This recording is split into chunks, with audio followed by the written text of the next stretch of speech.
वाहिगुरु जी का खालसा वाहिगुरु जी की फतेह। Punjabi audio book YouTube channel सुन रहे सारे ਸਰੋਤਿਆਂ ਨੂੰ ਮੇਰੇ ਸੁਤੰਤਰ ਕੌਰ ਵੱਲੋਂ ਪਿਆਰ ਭਰੀ ਸਤਿ ਸ਼੍ਰੀ ਅਕਾਲ। ਅੱਜ ਅਸੀਂ ਭੂਰਿਆਂ ਵਾਲੇ ਰਾਜੇ ਕੀਤੇ ਕਿਤਾਬ ਦਾ ਅਗਲਾ ਭਾਗ ਪੜ੍ਹਨ ਜਾ ਰਹੇ ਹਾਂ। ਪੰਨਾ ਨੰਬਰ 247। ਸਿੰਘਾਂ ਦਾ ਚਰਿੱਤਰ ਅਤੇ ਵਰਤੋਂ ਵਿਹਾਰ। ਸੂਰਮੇ ਅਤੇ ਸਾਊ ਉਹ ਅਖਵਾਉਂਦੇ ਹਨ ਜੋ ਵੱਡੀ ਤੋਂ ਵੱਡੀ ਮੁਸੀਬਤ ਸਿਰ ਆ ਪੈਣ ਤੇ ਆਪਣਾ ਮਾਨਸਿਕ ਸੰਤੁਲਨ ਕਾਇਮ ਰੱਖਣ ਅਤੇ ਮੁਸੀਬਤ ਨੂੰ ਖਿੜੇ ਮੱਥੇ ਝੱਲਣ, ਜੋ ਜ਼ਿੰਦਗੀ ਦੇ ਅਸੂਲਾਂ ਨੂੰ ਨਾ ਛੱਡਣ ਅਤੇ ਆਪਣੀ ਅਣਖ ਅਤੇ ਆਂਚ ਨਾ ਆਉਣ ਦੇਣ। ਸੰਕਟ ਸਦਾ ਕੌਮਾਂ ਦੇ ਸਿਰ ਨਹੀਂ ਟਿਕੇ ਰਹਿੰਦੇ, ਮਰਦਾਂ ਨੂੰ ਤਾਂ ਸਵਾਦ ਹੀ ਔਂਕੜਾਂ ਨਾਲ ਭਿੜਨ ਵਿੱਚ ਆਉਂਦਾ ਹੈ। ਉਸ ਵੇਲੇ ਦੇ ਸਿੰਘ ਸੱਚੇ ਅਤੇ ਸੁੱਚੇ ਪਿਆਰ ਪ੍ਰੇਮ ਦੀ ਦੁਨੀਆ ਵਿੱਚ ਵਿਚਰਦੇ ਸਨ। ਇੱਕ ਦੂਸਰੇ ਨੂੰ ਆਪਣੀ ਦੇਹ ਜਾਣ ਸਮਝਦੇ। ਨੀਚ ਊਚ, ਅਮੀਰ ਗਰੀਬ, ਜਾਤ ਪਾਤ ਦਾ ਨਾਮੋ ਨਿਸ਼ਾਨ ਤੱਕ ਵੀ ਨਹੀਂ ਸੀ। ਸਭ ਆਪਣੇ ਆਪ ਨੂੰ ਮਾਤਾ ਸਾਹਿਬ ਦੇਵਾਂ ਅਤੇ ਸ਼੍ਰੀ ਗੁਰੂ ਗੋਬਿੰਦ ਸਿੰਘ ਦੇ ਪੁੱਤਰ ਇੱਕ ਰੂਪ ਖਾਲਸਾ ਮੰਨਦੇ ਸਨ। ਜੋ ਕੁਝ ਕਮਾਉਂਦੇ ਗੁਰੂ ਕੇ ਖਜ਼ਾਨੇ ਵਿੱਚ ਪਾਉਂਦੇ ਅਤੇ ਸਾਰੇ ਭਾਈ ਰਲ ਕੇ ਛਕਦੇ।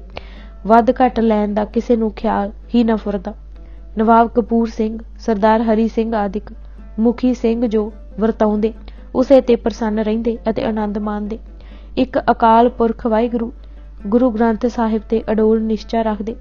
ਦਿਨ ਰਾਤ ਗੁਰੂ ਕੀ ਬਾਣੀ ਪੜ੍ਹਦੇ। ਘੋੜਿਆਂ ਅਤੇ ਸ਼ਸਤਰਾਂ ਨਾਲ ਬਹੁਤ ਪਿਆਰ ਕਰਦੇ। ਇਹਨਾਂ ਦੀ ਤੇ ਲੰਗਰ ਦੀ ਟਹਿਲ ਵਿੱਚ ਲੀਨ ਰਹਿੰਦੇ। ਬਾਣੀ ਪੜ੍ਹਦੇ ਹੋਏ ਸਾਰੇ ਕਾਰਜ ਕਰਦੇ ਅਤੇ ਇੱਕ ਦੂਜੇ ਤੋਂ ਸ਼ਸਤਰ ਵਿੱਦਿਆ ਸਿੱਖਦੇ ਸਿਖਾਉਂਦੇ। ਨੇਜੇਬਾਜ਼ੀ ਅਤੇ ਗੱਤਕਾ ਖੇਡਣਾ ਉਹਨਾਂ ਦੀ ਮਨ ਭਾਉਂਦੀ ਕਸਰਤ ਸੀ। ਸਭ ਜਵਾਨ ਬਿਰਧ ਇਸ ਵਿੱਚ ਹਿੱਸਾ ਲੈਂਦੇ। ਨਵੇਂ ਗੜਗੱਜ ਬੋਲੇ ਘੜਦੇ। ਲੰਗਰ ਦਾ ਸਜਾਉਣਾ ਅਤੇ ਛਕਣ ਛਕਾਉਣ ਸਭ ਸਰਬ ਲੋਹ ਦੇ ਬਰਤਨਾਂ ਵਿੱਚ ਹੁੰਦਾ। ਕਿਸੇ ਵੀ ਐਸ਼ੋ ਇਸ਼ਰਤ ਵਾਲੀ ਮਸਨੂਈ ਸ਼ੈ ਵੱਲ ਨਜ਼ਰ ਭਰ ਕੇ ਵੀ ਨਾ ਤੱਕਦੇ। ਮੁਗਲਾਂ ਦੀ ਨਖਰੇ ਟਖਰੇ, ਆਰਾਮ ਤਲਬੀ ਅਤੇ ਐਸ਼ੋ ਇਸ਼ਰਤ ਵਾਲੀ ਜ਼ਿੰਦਗੀ ਨੂੰ ਟਿਚਰਾਂ ਹੀ ਨਾ ਕਰਦੇ, ਸਗੋਂ ਵੱਡੀ ਲਾਹਨਤ ਸਮਝਦੇ। ਜੇ ਕਿਸੇ ਵੰਡ ਵਿੱਚ ਕਿਸੇ ਨੂੰ ਦੁਸ਼ਾਲਾ ਮਿਲ ਜਾਂਦਾ ਤਾਂ ਆਪ ਵਰਤਨ ਦੀ ਥਾਂ ਘੋੜੇ ਉੱਤੇ ਪਾਉਂਦਾ ਤੇ ਖੁਸ਼ ਹੁੰਦਾ। ਆਪਣੇ ਭੂਰੇ ਭੂਰੀ ਨੂੰ ਹੀ ਬਾਦਸ਼ਾਹੀ ਖਿੱਲਤ ਵਜੋਂ ਕੀਮਤੀ ਅਤੇ ਸੰਜੋਗ ਚਿਲਤੇ ਨਾਲੋਂ ਮਜ਼ਬੂਤ ਸਮਝਦਾ। ਸਬਰ, ਸ਼ੁਕਰ, ਸੰਤੋਖ, ਧੀਰਜ ਅਤੇ ਗੁਰੂ ਪੰਥ ਦੀ ਚੜ੍ਹਦੀ ਕਲਾ ਵਾਸਤੇ ਕੁਰਬਾਨੀ ਲਈ ਤਿਆਰ ਰਹਿਣਾ ਉਹਨਾਂ ਦੀ ਜ਼ਿੰਦਗੀ ਦੇ ਕੀਮਤੀ ਜੌਹਰ ਸਨ। ਜੇ ਕਿਸੇ ਤੋਂ ਕੋਈ ਖੁਨਾਮੀ ਹੋ ਜਾਂਦੀ, ਮੁਆਮਲਾ ਖਾਲਸੇ ਦੇ ਦੀਵਾਨ ਵਿੱਚ ਪੇਸ਼ ਹੁੰਦਾ ਅਤੇ ਦੀਵਾਨ ਦੀ ਆਗਿਆ ਨਾਲ ਭਾਈ ਮਣੀ ਸਿੰਘ ਜੀ ਉਸ ਨੂੰ ਤਨਖਾਹ ਲਾ ਦਿੰਦੇ। ਉਹ ਵੀ ਬਿਨਾਂ ਚੂੰ-ਚਰਾਂ ਸਿਰ ਝੁਕਾ ਕੇ ਮੰਨਦਾ ਅਤੇ ਲਾਈ ਤਨਖਾਹ ਪੂਰੀ ਕਰਦਾ। ਇਸ ਵਿੱਚ ਕਿਸੇ ਦਾ ਵੀ ਲਿਹਾਜ਼ ਨਹੀਂ ਸੀ ਕੀਤਾ ਜਾਂਦਾ। ਸਾਰਾ ਪੰਥ ਪਰਸਪਰ ਪਿਆਰ ਅਤੇ ਇਤਫਾਕ ਏਕਤਾ ਦੇ ਡਾਢੇ ਮਜ਼ਬੂਤ ਧਾਗੇ ਵਿੱਚ ਬੱਝਾ ਸੀ। ਇਹੋ ਉਹਨਾਂ ਦੀ ਤਾਕਤ ਦਾ ਰਾਜ਼ ਸੀ। ਦਿੱਲੀ ਅਤੇ ਲਾਹੌਰ ਦੀ ਸਰਕਾਰ ਨਵਾਬੀ ਥਾਲ ਵਿੱਚ ਰੱਖ ਕੇ ਖਾਲਸੇ ਦੇ ਮਗਰ ਤੁਰੀ ਫਿਰਦੀ ਸੀ, ਜਿਸ ਨੂੰ ਖਾਲਸਾ ਠੇਡਿਆਂ ਨਾਲ ਰੇੜੀ ਫਿਰਦਾ ਸੀ। ਸਰਕਾਰ ਆਪਣੀ ਭੇਟਾ ਕਬੂਲ ਕਰਾਉਣ ਲਈ ਲਿਲਕੜੀਆਂ ਲੈਂਦੀ ਪਈ ਸੀ। ਕਿਉਂ? ਸਰਕਾਰ ਉਹਨਾਂ ਦੇ ਇਤਫਾਕ ਦੀ ਤਾਕਤ ਅਤੇ ਆਚਰਣ ਦੀ ਉਚਿਤਤਾ ਤੋਂ ਕੰਬਦੀ ਸੀ। ਉਹ ਅਣਖੀ ਸੂਰਮੇ ਅਤੇ ਧਰਮੀ ਵੀਰ ਬਹਾਦਰ ਸਨ। ਅੱਜ ਵਾਲੇ ਖਾਲਸੇ ਦੇ ਅਖੌਤੀ ਜਥੇਦਾਰਾਂ ਵਾਂਗ ਚੌਧਰ ਦੇ ਭੁੱਖੇ ਖੁਦਗਰਜੀ ਦੇ ਲਾਲਚ ਵਿੱਚ ਗ੍ਰਸੇ ਹੋਏ ਈਰਖਾ ਅਤੇ ਫੁੱਟ ਦੇ ਸ਼ਿਕਾਰ ਤੇ ਮੰਡੀ ਦਾ ਵਿਕਾਊ ਮਾਲ ਨਹੀਂ ਸਨ। ਹੁਣ ਤੱਕ ਜਿੰਨੀ ਲਾਹਨਤ ਪੱਲੇ ਪਾ ਲਈ ਹੈ, ਇਸ ਕਲੰਕ ਦਾ ਟਿੱਕਾ ਪੁਸ਼ਤਾਂ ਤੱਕ ਮੱਥਿਓਂ ਨਹੀਂ ਲੈਂਦਾ। ਪੰਜਾਬ ਸਰਕਾਰ ਨਵੇਂ ਜ਼ਿਲ੍ਹੇ ਬਣਾਉਣ ਲਈ ਤੁਲੀ ਹੋਈ ਹੈ। ਅਜੋਕੇ ਆਗੂ ਨਵੇਂ ਦਲ ਖੜੇ ਕਰਨ ਵਾਸਤੇ ਜਿੱਦੇ ਹੋਏ ਹਨ। 14 ਜ਼ਿਲ੍ਹੇ, 14 ਹੀ ਦਲ। ਪੁਰਾਤਨ ਸਿੰਘ ਜੋ ਗੁਰਮਤਾ ਸੋਧ ਲੈਂਦੇ, ਉਸ ਨੂੰ ਪੂਰਾ ਕਰਕੇ ਹੀ ਛੱਡਦੇ। ਗੁਰਮਤਾ ਕੀਤਾ ਕਿ ਮੁਗਲ ਰਾਜ ਦੀ ਜੜ ਪੁੱਟ ਦੇਣੀ ਹੈ, ਤਲਾ ਮੂਲ ਪੁੱਟ ਕੇ ਰੱਖ ਦਿੱਤਾ। ਅਰਦਾਸਾ ਸੋਧਿਆ ਕਿ ਸਿੱਖ ਰਾਜ ਸਥਾਪਿਤ ਕਰਨਾ ਹੈ। ਬੰਦਾ ਸਿੰਘ ਦੀ ਅਗਵਾਈ ਵਿੱਚ ਰਾਜ ਕਾਇਮ ਕਰ ਦਿੱਤਾ। ਪ੍ਰਣ ਕੀਤਾ ਕਿ ਕਾਬਲੀ ਬਿੱਲਾ ਅਹਿਮਦ ਸ਼ਾਹ ਅਬਦਾਲੀ ਨੂੰ ਹਿੰਦੁਸਤਾਨ ਵਿੱਚ ਨਹੀਂ ਵੜਨ ਦੇਣਾ। ਉਸ ਨੂੰ ਐਸਾ ਕੁਟਾਪਾ ਚਾੜਿਆ ਕਿ ਮੁੜ ਇੱਧਰ ਮੂੰਹ ਨਹੀਂ ਕਰ ਸਕਿਆ। ਉਹ ਕੀ ਨਜ਼ਾਰਾ ਸੀ! ਹਿੰਦੁਸਤਾਨ ਦੀਆਂ ਸ਼ਾਹੀ ਫੌਜਾਂ ਮਰਹੱਟੇ ਭਰਤਪੁਰੀਏ ਜਾਟ ਅੱਗੇ ਅੱਗੇ ਅਤੇ ਅਬਦਾਲੀ ਮਗਰ ਮਿਲ ਮਿਲ ਤਲਵਾਰਾਂ ਮਾਰ ਰਿਹਾ ਹੈ, ਪਰ ਪੰਜਾਬ ਵਿੱਚ ਅਬਦਾਲੀ ਮੂਹਰੇ ਹੈ ਅਤੇ ਸਿੱਖ ਸ਼ਿਕਾਰੀਆਂ ਵਾਂਗ ਪਿੱਛੇ ਪਿੱਛੇ। ਏਸ਼ੀਆ ਭਰ ਵਿੱਚ ਅਬਦਾਲੀ ਦਾ ਡੰਕਾ ਵੱਜ ਰਿਹਾ। ਰਾਜੇ, ਨਵਾਬ, ਜਗੀਰਦਾਰ, ਵੱਡੇ ਵੱਡੇ ਤਾਨਾਸ਼ਾਹ ਉਸ ਅੱਗੇ ਦੂਰੇ ਹੋ ਸਲਾਮਾਂ ਕਰ ਰਹੇ ਹਨ। ਉਸ ਪਾਸੋਂ ਅਧੀਨਗੀ ਦੇ ਪਟੇ ਲੈਂਦੇ ਹਨ। ਅਣਖ ਗੁਆ ਕੇ ਉਸ ਨਾਲ ਦੋਸਤੀਆਂ ਗੰਢਣ ਵਿੱਚ ਮਾਣ ਸਮਝਦੇ ਹਨ। ਕਾਬਲੋਂ ਅਬਦਾਲੀ ਦੇ ਹਿੰਦੁਸਤਾਨ ਵੱਲ ਚੜ੍ਹਨ ਦੀ ਅਫਵਾਹ ਉੜਦੀ ਹੈ। ਸਾਰੇ ਜਹਾਨ ਵਿੱਚੋਂ ਸਭ ਤੋਂ ਵੱਡਾ ਬਰਤਾਨੀਆ ਦੇ ਸੂਰਮੇ ਦਿੱਲੀ, ਇਲਾਹਾਬਾਦ, ਕਾਨਪੁਰ, ਲਖਨਊ ਅਤੇ ਮੁਰਸ਼ਿਦਾਬਾਦ ਵਿੱਚ ਆਪਣੇ ਬੰਗਲੇ ਸੁੰਨੇ ਛੱਡ ਦੁਮ ਦਮਾ ਕੇ ਨੱਸ ਜਾਂਦੇ ਹਨ ਅਤੇ ਕਲਕੱਤੇ ਦੇ ਵਿਲੀਅਮ ਫੋਰਟ ਵਿੱਚ ਸਿਰੀਆਂ ਜਾ ਲੁਕਾਉਂਦੇ ਹਨ। ਆਪਣੀਆਂ ਥੋਥਣੀਆਂ ਕੰਧਾਂ ਉੱਤੇ ਚੁੱਕ ਕੇ ਵੇਂਦੇ ਹਨ ਕਿ ਅਫਗਾਨ ਕਲਕੱਤੇ ਵੱਲ ਤਾਂ ਨਹੀਂ ਆ ਰਿਹਾ। ਹੁੰਗਲੀ ਵਿੱਚ ਜਹਾਜ਼ ਤਿਆਰ ਰੱਖੇ ਜਾਂਦੇ ਹਨ ਕਿ ਜੇ ਉਹ ਬੰਗਾਲ ਵਿੱਚ ਆ ਵੜੇ ਤਾਂ ਛਾਲਾਮਾਰ ਜਹਾਜ਼ਾਂ ਵਿੱਚ ਚੜ੍ਹ ਕੇ ਮਹਾਨ ਬਰਤਾਨੀਆ ਦੀ ਕੱਛ ਵਿੱਚ ਜਾ ਲੁਕੀਏ। ਇਹ ਡਰ ਹੁੰਦਾ ਬਗਾਨਿਆਂ ਪੁੱਤਾਂ ਦਾ। ਪਰ ਇਹੋ ਅਬਦਾਲੀ ਜੋ ਸਿੱਖਾਂ ਨੂੰ ਮਲੀਆਮੇਟ ਕਰਨ ਲਈ ਘੱਲੂ ਘਾਰੇ ਮਚਾ ਥੱਕਿਆ, ਸਿੱਖਾਂ ਦੇ ਜੌਹਰ ਅਤੇ ਉਹਨਾਂ ਦੀ ਤਲਵਾਰ ਦੀ ਕਾਟ ਨੂੰ ਵੇਖ ਅਜਮਾ ਕੇ ਅਨੁਭਵ ਕਰ ਲੈਂਦਾ ਹੈ ਕਿ ਉਸਦੇ ਦੁਰਾਨੀ ਸਿਪਾਹੀ ਸਿੱਖਾਂ ਨਾਲ ਪੁੱਗ ਨਹੀਂ ਸਕਣਗੇ। ਸਿੱਖਾਂ ਨਾਲ ਯਾਰਾਨਾ ਗੰਢਣ ਲਈ ਹੱਥ ਵਧਾਉਂਦਾ ਹੈ। ਉਹਨਾਂ ਨੂੰ ਨਜ਼ਰ ਨਿਆਜ਼ ਘੱਲਦਾ ਹੈ। ਪੰਜਾਬ ਦੀ ਸਰਦਾਰੀ ਲਈ ਮੋਹਰਾਂ ਕਰਕੇ ਦੇਣ ਨੂੰ ਤਿਆਰ ਹੈ। ਕਹਿੰਦੇ ਕਿ ਉਹ ਪੰਜਾਬ ਵਿੱਚ ਦੀ ਦਿੱਲੀ ਨੂੰ ਲੰਘੇਗਾ ਵੀ ਨਹੀਂ, ਸਿਰਫ ਮੁਲਤਾਨ ਵੱਲੋਂ ਉਸਦਾ ਰਸਤਾ ਨਾ ਰੁਕਿਆ ਜਾਵੇ। ਆਓ ਖਾਲਸਾ ਜੀ, ਮੇਰੇ ਨਾਲ ਸੁਲ੍ਹਾ ਕਰ ਲਵੋ, ਆਓ ਦੋਸਤ ਬਣ ਜਾਈਏ। ਪਰ ਸਿੰਘ ਉਸ ਦੀ ਬਾਦਸ਼ਾਹ ਅਤੇ ਦੋਸਤੀ ਨੂੰ ਜੁੱਤੀ ਦੀ ਠੋਕ ਨਾਲ ਠੁਕਰਾਉਂਦੇ ਹੋਏ ਕਹਿੰਦੇ ਹਨ, ਸਾਨੂੰ ਬਾਦਸ਼ਾਹੀ ਤਾਂ ਕਲਗੀਧਰ ਨੇ ਬਖਸ਼ੀ ਹੈ, ਤੂੰ ਕੌਣ ਹੈ ਸਾਨੂੰ ਬਾਦਸ਼ਾਹੀ ਦੇਣ ਵਾਲਾ। ਰਹੀ ਗੱਲ ਦੋਸਤੀ ਅਤੇ ਸੁਲ੍ਹਾ ਦੀ, ਤੇਰਾ ਸਾਡਾ ਮਿਲਾਪ ਬਰੂਦ ਤੇ ਅੱਗ ਵਾਲਾ ਹੈ। ਤੇਰੀ ਸਾਡੀ ਸੁਲ੍ਹਾ ਖੈਬਰ ਵਿੱਚ ਤਲਵਾਰੀ ਹੋਵੇਗੀ। ਸੁਲ੍ਹਾ ਦੀਆਂ ਸ਼ਰਤਾਂ ਤਲਵਾਰਾਂ ਤੁਹਾਡੇ ਦੁਰਾਨੀਆਂ ਦੇ ਖੂਨ ਵਿੱਚ ਡੋਬ ਲਿਖਾਂਗੇ। ਜਰਾ ਸਮੇਂ ਨੂੰ ਉਡੀਕੋ ਕਿ ਗੈਬ ਚੋਂ ਕੀ ਆਵਾਜ਼ ਆਉਂਦੀ ਹੈ। ਸਾਡੇ ਨਾਲ ਸੁਲ੍ਹਾ ਕਰਕੇ ਹਿੰਦੁਸਤਾਨ ਦੀ ਲੁੱਟ ਲਈ ਰਸਤਾ ਸਾਫ਼ ਕਰਦਾ। ਮੁਲਤਾਨ ਵਾਲੇ ਪਾਸਿਓਂ ਤਾਂ ਕੀ, ਤੈਨੂੰ ਕਿਸੇ ਪਾਸਿਓਂ ਵੀ ਹਿੰਦੁਸਤਾਨ ਵੱਲ ਝਾਕਣ ਤੱਕ ਨਹੀਂ ਦੇਣਾ। ਤੇਰੀ ਸਾਡੀ ਅਹਿਮਦਾ ਤਲਵਾਰਬਾਜੀ ਮੁਗਲ ਮਰਹੱਟੇ ਅਤੇ ਜਾਟ ਨਹੀਂ ਜੋ ਤਲੀਏ ਭੋਰ ਲਵੇਂਗਾ। ਇਹ ਕਲਗੀਧਰ ਦਾ ਫੌਲਾਦੋਂ ਵੱਧ ਮਜ਼ਬੂਤ ਖਾਲਸਾ ਹੈ ਜੋ ਤੇਰੇ ਵਰਗੇ ਜਰਵਾਣਿਆਂ ਲਈ ਮੌਤ ਦਾ ਫਰਿਸ਼ਤਾ ਦਾ ਰੂਪ ਹੈ। ਤੇਰਾ ਭਲਾ ਜੇ ਤੂੰ ਮਨੋਂ ਚਾਹੁੰਦਾ ਹੋਵੇਂ ਇਸੇ ਵਿੱਚ ਹੈ ਕਿ ਹਿੰਦੁਸਤਾਨ ਵੱਲ ਕਦੀ ਅੱਖ ਵੀ ਨਾ ਕਰੀ। ਸੰਮਤੀ ਭੇਤ ਉਹਨਾਂ ਵਿੱਚ ਵੀ ਸੀ, ਪਰ ਅੱਜ ਕੱਲ੍ਹ ਵਰਗਾ ਮਾਰੂ ਕਿਸਮ ਦਾ ਨਹੀਂ ਸੀ। ਅੱਡ ਅੱਡ ਵਿਚਾਰ ਰੱਖਦੇ ਹੋਏ ਵੀ ਇੱਕ ਸੀ ਜੋ ਗੁਰਮਤਾ ਪਾਸ ਕਰਦੇ, ਉਸ ਤੇ ਪੂਰਾ ਪਹਿਰਾ ਦਿੰਦੇ, ਬਾਹਰਲੇ ਦੁਸ਼ਮਣ ਵਿਰੁੱਧ ਇੱਕ ਹੋ ਕੇ ਲੜਦੇ। ਅਜੋਕੇ ਆਗੂਆਂ ਵਾਲਾ ਮੰਦਾ ਹਾਲ ਨਹੀਂ ਸੀ। ਛਪਰੀ ਦੇ ਚੁਫੇਰੇ ਬੈਠੇ ਬਰਸਾਤ ਦੇ ਡੱਡੂਆਂ ਵਾਂਗ ਸਾਰੇ ਅੱਡੋ ਅੱਡ ਗੜੈਂ ਕਰ ਰਹੇ ਹਨ, ਕਿਸੇ ਤੇ ਕੋਈ ਅਸਰ ਨਹੀਂ। ਕਹਿੰਦੇ ਸਨ ਕਿ ਇੱਕ ਗੱਲ ਹਨ, ਪਰ ਇੱਕ ਹੋ ਕੇ ਨਹੀਂ ਕਹਿੰਦੇ। ਨਾਮ ਤਾਂ ਪਿਛਲਿਆਂ ਸਿੰਘਾਂ ਦਾ ਲੈ ਕੇ ਅਗਵਾਈ ਚਮਕਾਉਂਦੇ ਹਨ, ਪਰ ਉਹਨਾਂ ਵਾਲਾ ਪੱਲੇ ਗੁਣ ਕੋਈ ਵੀ ਨਹੀਂ। ਜੱਟ ਨੇ ਆਪਣੀ ਕੂਟਨੀਤੀ ਨਾਲ ਗੰਨਿਆਂ ਤੋਂ 4 ਜਾਤਾਂ ਨਖੇੜ ਕੇ ਕੁੱਟੀਆਂ ਸਨ। ਇਹ ਵੀ ਉਹ ਕਹਾਣੀ ਦੁਹਰਾ ਰਹੇ ਹਨ। ਅੱਡ ਅੱਡ ਹੋ ਕੇ ਸਰਕਾਰ ਤੋਂ ਕੁੱਟ ਖਾ ਰਹੇ ਹਨ। ਪੰਥ ਦੇ ਉੱਘੇ ਸਰਦਾਰ ਉਸ ਵੇਲੇ ਖਾਲਸਾ ਪੰਥ ਦੇ ਨਾਮਵਰ ਸਿੰਘ ਇਹ ਸਨ: ਦੀਵਾਨ ਦਰਬਾਰਾ ਸਿੰਘ, ਨਵਾਬ ਕਪੂਰ ਸਿੰਘ, ਹਰੀ ਸਿੰਘ, ਬੁੱਢਾ ਸਿੰਘ, ਸੰਗਤ ਸਿੰਘ, ਈਸ਼ਰ ਸਿੰਘ, ਭਗਤ ਸਿੰਘ, ਦੇਵਾ ਸਿੰਘ, ਸਾਧੂ ਸਿੰਘ, ਹਰਦਿੱਤ ਸਿੰਘ, ਅਮਰ ਸਿੰਘ, ਸੱਜਣ ਸਿੰਘ, ਦੀਪ ਸਿੰਘ ਸ਼ਹੀਦ, ਨੱਥਾ ਸਿੰਘ ਸ਼ਹੀਦ, ਗਿਆਨੀ ਸਿੰਘ ਸ਼ਹੀਦ, ਗੁਰਬਖਸ਼ ਸਿੰਘ ਸ਼ਹੀਦ, ਥਰਾਜ ਸਿੰਘ, ਜੱਸਾ ਸਿੰਘ, ਕਰਮ ਸਿੰਘ, ਭੋਮਾ ਸਿੰਘ, ਸ਼ੀਹਾ ਸਿੰਘ, ਅਤਰ ਸਿੰਘ, ਬਦਨ ਸਿੰਘ, ਕੇਹਰ ਸਿੰਘ, ਕਰਮ ਸਿੰਘ, ਬ੍ਰਿਜ ਸਿੰਘ, ਬੋਤਾ ਸਿੰਘ, ਕਣਕੌਰ ਸਿੰਘ ਆਦਿਕ। ਇਹਨਾਂ ਤੋਂ ਬਿਨਾਂ ਚੜ੍ਹਤ ਸਿੰਘ, ਜੈ ਸਿੰਘ, ਗੁੱਜਰ ਸਿੰਘ, ਮਤਾਬ ਸਿੰਘ, ਸੁੱਖਾ ਸਿੰਘ, ਤਾਰਾ ਸਿੰਘ ਗਹਿਬਾ, ਜੱਸਾ ਸਿੰਘ ਰਾਮਗੜੀਆ ਆਦਿਕ ਅਜੇ ਛੋਟੀ ਅਵਸਥਾ ਵਿੱਚ ਸਨ। ਪਿੱਛੋਂ ਜਦ ਇਹ ਦੜਕੇ ਤਾਂ ਛੋਟੇ ਜਾਂ ਪਹਿਲੇ ਘੱਲੂ ਘਾਰੇ ਸਮੇਂ ਇਹਨਾਂ ਖੂਬ ਤੇਗਾ ਮਾਰੀਆਂ ਅਤੇ ਨਾਮ ਨਾ ਖੱਟਿਆ। ਮੁਖੀ ਆਗੂਆਂ ਵਿੱਚ ਸੇਵਾ ਪੱਖੋਂ ਅਹੁਦਿਆਂ ਦੀ ਵੰਡ ਇਸ ਤਰ੍ਹਾਂ ਸੀ: ਸ਼੍ਰੋਮਣੀ ਆਗੂ ਸ਼੍ਰੀ ਦਰਬਾਰ ਸਾਹਿਬ ਦਾ ਗ੍ਰੰਥੀ ਭਾਈ ਮਣੀ ਸਿੰਘ, ਦਰਬਾਰਾ ਸਿੰਘ ਦੀਵਾਨ, ਨਵਾਬ ਕਪੂਰ ਸਿੰਘ ਨਿਸ਼ਾਨ ਬਰਦਾਰ, ਗੁਰਬਖਸ਼ ਸਿੰਘ ਤੋਪਾ ਅਤੇ ਜੰਬੂਰਿਆਂ ਦਾ ਸੰਭਾਲੂ, ਹਰੀ ਸਿੰਘ ਲੰਗਰ ਦਾ ਜਥੇਦਾਰ, ਜੱਸਾ ਸਿੰਘ ਆਹਲੂਵਾਲੀਆ ਘੋੜਿਆਂ ਦੇ ਦਾਣੇ ਦਾ ਵਰਤਾਵਾ। ਦੀਵਾਨ ਦਰਬਾਰਾ ਸਿੰਘ ਅਤੇ ਨਵਾਬ ਦੇ ਪ੍ਰਮੁੱਖ ਸਲਾਹਕਾਰ ਸਨ। ਦੀਪ ਸਿੰਘ ਸ਼ਹੀਦ, ਹਰੀ ਸਿੰਘ ਹਜੂਰੀ, ਜੱਸਾ ਸਿੰਘ ਰਾਮਗੜੀਆ, ਕਰਮ ਸਿੰਘ ਖੱਤਰੀ ਅੰਮ੍ਰਿਤਸਰੀਆ, ਬੁੱਢਾ ਸਿੰਘ ਸ਼ੁਕਰਚੱਕੀਆ, ਭੂਮਾ ਸਿੰਘ, ਗਰਜਾ ਸਿੰਘ, ਈਸ਼ਰ ਸਿੰਘ ਅਤੇ ਆਦਿ। ਸਾਲ ਕੁ ਇਹ ਪ੍ਰਬੰਧ ਵਾਹਵਾ ਚੱਲਿਆ। ਸਭ ਕੁਝ ਨਿਯਮਾਂ ਤਹਿਤ ਹੁੰਦਾ ਰਿਹਾ। ਕਿਸੇ ਵੀ ਕਿਸਮ ਦੀ ਗੜਬੜ ਜਾਂ ਲੁੱਟਮਾਰ ਸਿੰਘਾਂ ਨਹੀਂ ਕੀਤੀ। ਦੀਵਾਨ ਦਰਬਾਰਾ ਸਿੰਘ ਕਾਫੀ ਬਿਰਧ ਹੋ ਗਏ ਸਨ।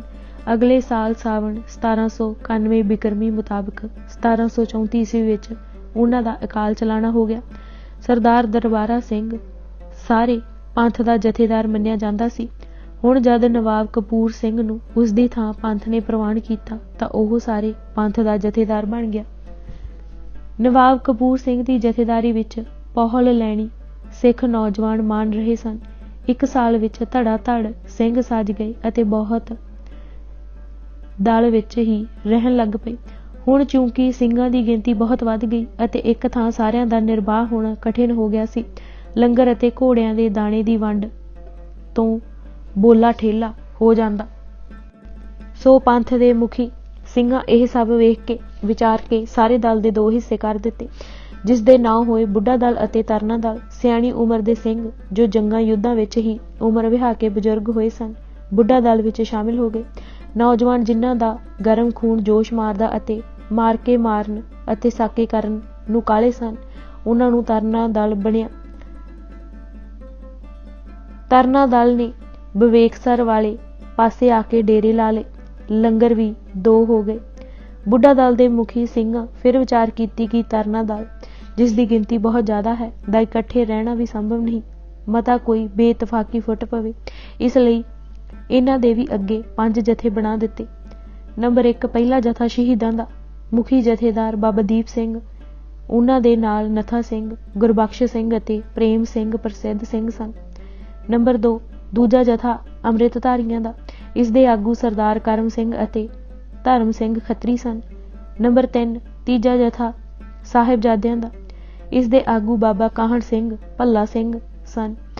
ਮੀਰੀ ਸਿੰਘ ਭੱਲਾ, ਹਰੀ ਸਿੰਘ ਢਿੱਲੋਂ ਅਤੇ ਬਾਘ ਸਿੰਘ ਹੱਲੋਵਾਲੀਆ ਨਾਲ ਨਾਮੀ ਸਰਦਾਰ ਸਨ। ਨੰਬਰ 4 ਚੌਥਾ ਜਥਾ ਡੱਲੇਵਾਲੀਆਂ ਦਾ। ਇਸ ਦਾ ਜਥੇਦਾਰ ਪਿੰਡ ਕੋਟ ਬੁੱਢੇ ਦਾ ਦਸੌਂਦਾ ਸਿੰਘ ਗਿੱਲ ਜੱਟ ਸੀ। ਇਸ ਵਿੱਚ ਉੱਘੇ ਸਰਦਾਰ ਫਤਿਹ ਸਿੰਘ, ਭਾਈ ਭਗਤੂ ਕਾ, ਕਰਮ ਸਿੰਘ, ਗੁਰਦਿਆਲ ਸਿੰਘ, ਹਰਦਿਆਲ ਸਿੰਘ ਖੱਤਰੀ ਡੱਲੇ ਪਿੰਡ ਵਾਲੇ। ਨੰਬਰ 5 ਪੰਜਵਾਂ ਜਥਾ ਰੰਗਰੇਟੇ ਸਿੰਘਾਂ ਦਾ। ਇਸ ਦੇ ਪ੍ਰਮੁੱਖ ਆਗੂ ਬੀਰ ਸਿੰਘ, ਜਿਉਣ ਸਿੰਘ, ਮਦਨ ਸਿੰਘ ਅਤੇ ਅਮਰ ਸਿੰਘ ਸਨ। ਇਹਨਾਂ 5 ਜਥਿਆਂ ਦੇ ਜਥੇਦਾਰਾਂ ਨੂੰ ਇੱਕ ਇੱਕ ਨਿਸ਼ਾਨ, ਇੱਕ ਨਗਾਰਾ, ਲੋੜੀਂਦੇ ਘੋੜੇ ਸ਼ਸਤਰ, ਲੰਗਰ ਦਾ ਸਮਾਨ ਦੇ ਕੇ ਅੱਡੋ ਅੱਡ ਡੇਰੇ ਕਰਨ ਦਾ ਹੁਕਮ ਦਿੱਤਾ ਗਿਆ। ਫੇਰ ਸਾਰੇ ਸਿੰਘਾਂ ਨੂੰ ਖੁੱਲ੍ਹ ਦਿੱਤੀ ਗਈ ਕਿ ਜਿਸ ਸਿੰਘ ਦਾ ਜਿਸ ਸਰਦਾਰ ਨਾਲ ਦਿਲ ਮਿਲੇ ਉਸ ਜਥੇ ਵਿੱਚ ਬੜੀ ਖੁਸ਼ੀ ਨਾਲ ਚਲਿਆ ਜਾਵੇ, ਕੋਈ ਰੋਕ ਨਹੀਂ ਹੋਵੇਗੀ।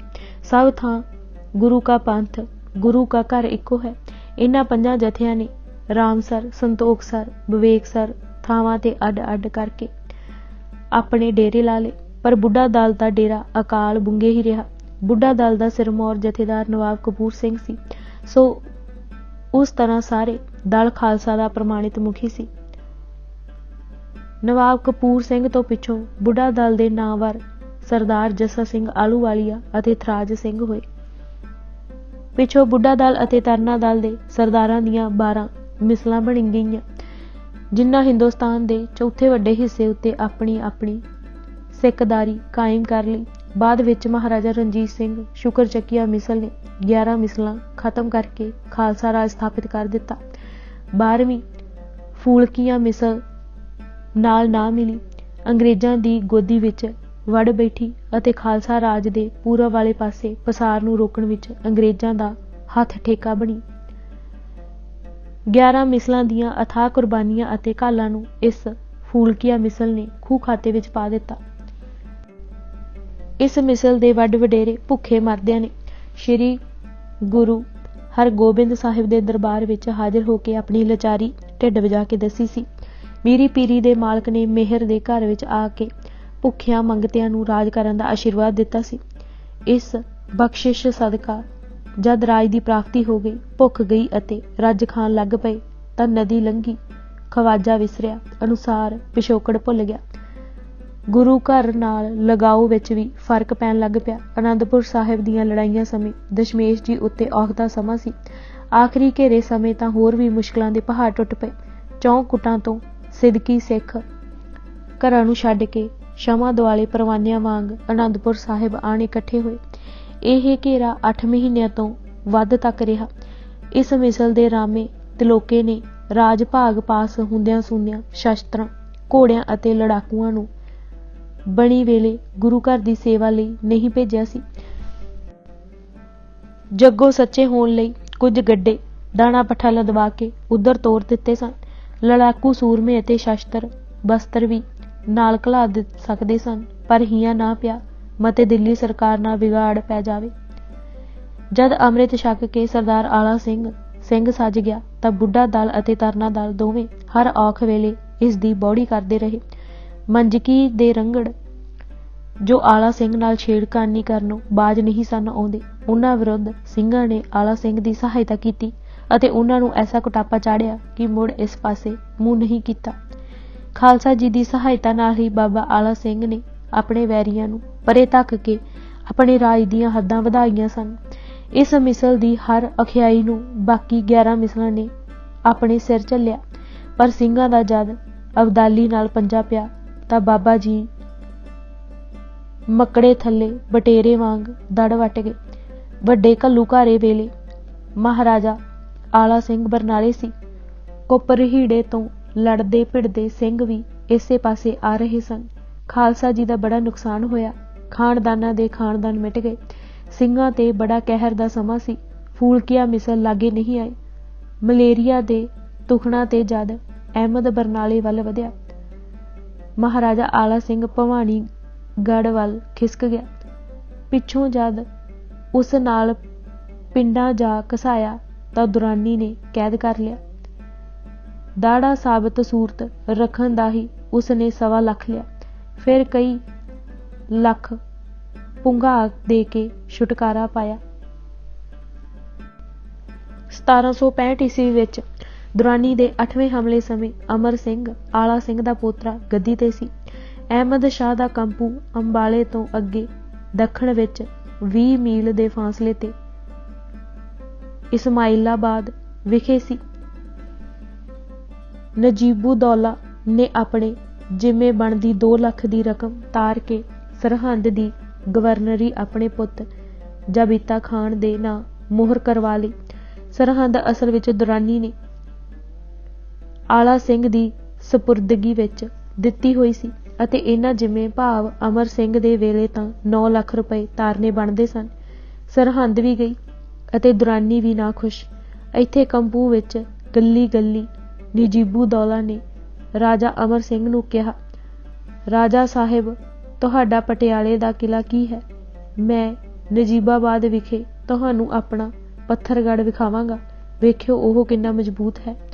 ਅਮਰ ਸਿੰਘ ਨੂੰ ਖੁੜਕੀ ਇੱਕ ਇਹ ਕੈਦ ਕਰਕੇ ਸੁੱਟੂ ਉਸਨੂੰ ਉਸ ਕਿਲੇ ਵਿੱਚ। ਉਸਦੀ ਦਾਦੀ ਰਾਣੀ ਫਤਿਹ ਕੌਰ ਮਾਈ ਫੱਤੋ ਨੇ ਸ਼ਾਹ ਵਲੀ ਖਾਂ ਦੇ ਵਸੀਲੇ ਨਾਲ ਪੋਤਰੇ ਨੂੰ ਰਿਹਾਈ ਦਵਾਈ। ਦੁਰਾਨੀ ਨੇ ਜਬੀਤਾ ਖਾਂ ਤੋਂ ਹਟ ਕੇ ਸਰਹੰਦ ਦੀ ਗਵਰਨਰੀ ਅਮਰ ਸਿੰਘ ਨੂੰ ਹੀ ਪੱਕੀ ਕਰ ਦਿੱਤੀ। ਸ਼ੁਕਰਾਨੇ ਵਜੋਂ ਅਮਰ ਸਿੰਘ ਨੇ ਅਹਿਮਦ ਸ਼ਾਹ ਦੇ ਨਾਮ ਦੇ ਸਿੱਕੇ ਚਲਾਏ ਅਤੇ ਆਪਣੀ ਮੋਹਰ ਵਿੱਚ ਆਪਣੇ ਨਾਂ ਪਿੱਛੇ ਬਾਮਜੇਈ ਸ਼ਬਦ ਜੋੜਿਆ। ਅਮਰ ਸਿੰਘ ਤੋਂ ਪਿੱਛੋਂ ਫਿਰ ਇਹ ਸਿੱਕਾ ਪੱਕੇ ਤੌਰ ਤੇ ਚਾਲੂ ਹੋ ਗਿਆ ਕਿ ਜਦ ਨਵਾਂ ਰਾਜਾ ਗੱਦੀ ਤੇ ਬੈਠਦਾ ਆਪਣੀ ਮੋਹਰ ਵਿੱਚ ਆਪਣੇ ਨਾਂ ਮਗਰ ਬਾਮਜੇਈ ਜੋੜ ਲੈਂਦਾ। ਅੰਗਰੇਜ਼ਾਂ ਵੇਲੇ ਤਾਂ ਮਹਾਰਾਜਾ ਭੁਪਿੰਦਰ ਸਿੰਘ ਉਹਨਾਂ ਦਾ ਫਰਜ਼ੰਦ ਅਰਜਮੰਦ ਖਾਸ ਬਣ ਗਿਆ ਸੀ।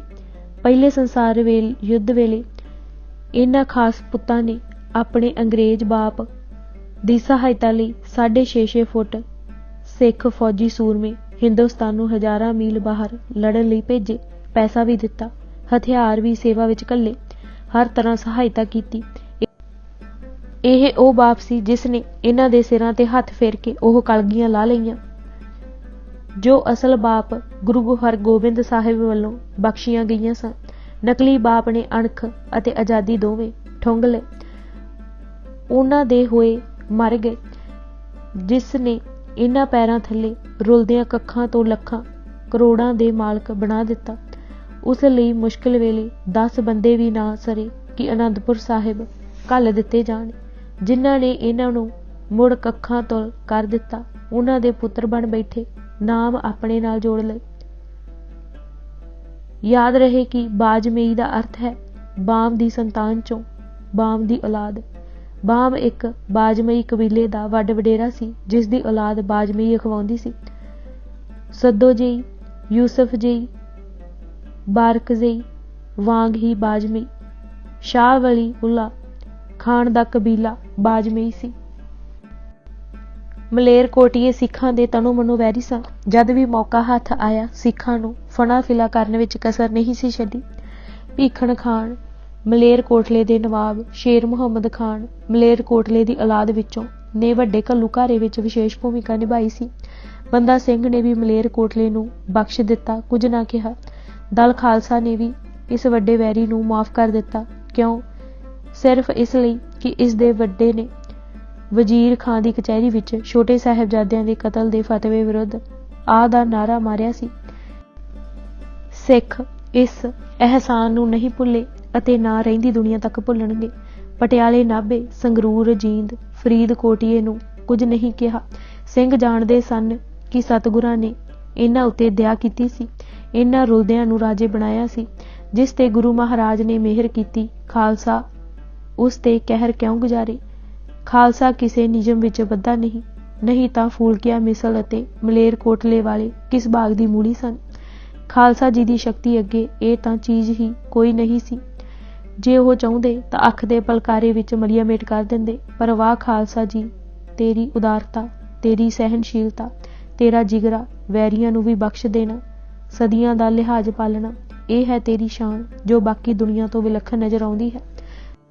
ਦੁਨੀਆ ਦੇ ਇਤਿਹਾਸ ਵਿੱਚ ਇਸ ਦੀ ਕਿਧਰੇ ਨਜ਼ਰੀ ਨਹੀਂ ਮਿਲਦੀ।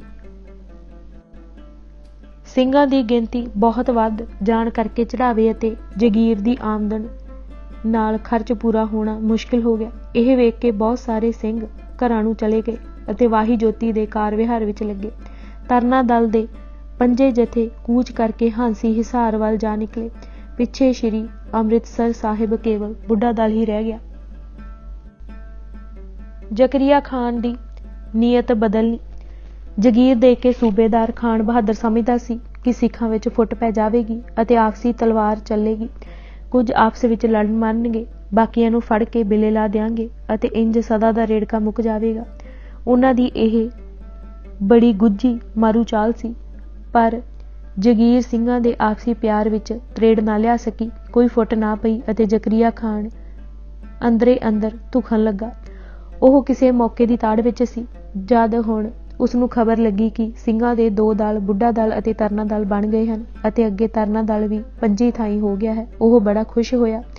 ਜਗੀਰ ਅਤੇ ਨਜ਼ਰ ਭੇੜ ਤੋਂ ਹੋਣ ਵਾਲੀ ਆਮਦਨ ਦਾ ਖਰਚ ਪੂਰਾ ਨਾ ਹੁੰਦਾ ਵੇਖ ਕੇ ਕਈ ਸਿੰਘਾਂ ਘਰ ਨੂੰ ਚਲੇ ਗਏ ਅਤੇ ਤਰਨਾ ਦਲ ਦੇ 5 ਜਥੇ ਅੰਮ੍ਰਿਤਸਰੋਂ ਨਿਕਲ ਗਏ ਸਨ ਅਤੇ ਪਿੱਛੇ ਸਿਰਫ ਬੁੱਢਾ ਦਲ ਹੀ ਰਹਿ ਗਿਆ ਹੈ। ਉਸ ਨੇ ਸਮਝਿਆ ਕਿ ਸਿੱਖਾਂ ਵਿੱਚ ਫੁੱਟ ਪੈ ਗਈ ਹੈ, ਸਾਰੀ ਸ਼ਕਤੀ ਖਿੰਡ ਪੁੰਡ ਗਈ ਹੈ। ਬੇਈਮਾਨ ਮਨ ਵਿੱਚ ਵਿਸ਼ਵਾਸਘਾਤ ਪ੍ਰਬਲ ਹੋ ਗਿਆ। ਸਿੱਖਾਂ ਉੱਤੇ ਭਰਪੂਰ ਵਾਰ ਕਰਨ ਦੀ ਵਿਉਂਤ ਸੋਚ ਮਿਥ ਕੇ ਦਿੱਤੀ ਹੋਈ ਜਗੀਰ 1735 ਈਸਵੀ ਵਿੱਚ ਜ਼ਬਤ ਕਰ ਲਈ। ਨਵਾਬ ਕਪੂਰ ਸਿੰਘ ਨੂੰ ਲਿਖ ਭੇਜਿਆ ਕਿ ਜਥੇ ਸਮੇਤ ਸਰਕਾਰੀ ਨੌਕਰੀ ਕਰ ਲਵੋ। ਨਵਾਬ ਸਾਹਿਬ ਨੇ ਜਵਾਬ ਭੇਜਿਆ ਕਿ ਤੁਹਾਡੀ ਤਾਬੇਦਾਰੀ ਸਿੰਘਾਂ ਨੂੰ ਕਦੀ ਵੀ ਮਨਜ਼ੂਰ ਨਹੀਂ ਹੋ ਸਕਦੀ। ਬਾਹਰੋਂ ਤੁਹਾਡੇ ਤੇ ਜੇ ਕੋਈ ਚੜ੍ਹ ਕੇ ਆਵੇ ਤਾਂ ਸਹਾਇਤਾ ਲਈ ਖਾਲਸਾ ਸਦਾ ਤਿਆਰ ਬਰ ਤਿਆਰ ਹੈ। ਤੁਸੀਂ ਆਪਣੇ ਕੋਲ ਇਕਰਾਰ ਹਾਰ ਕੇ ਆਨੇ ਬਹਾਨੇ ਸਿੰਘਾਂ ਦੀ ਜਗੀਰ ਬੰਦ ਕਰ ਲਈ ਹੈ।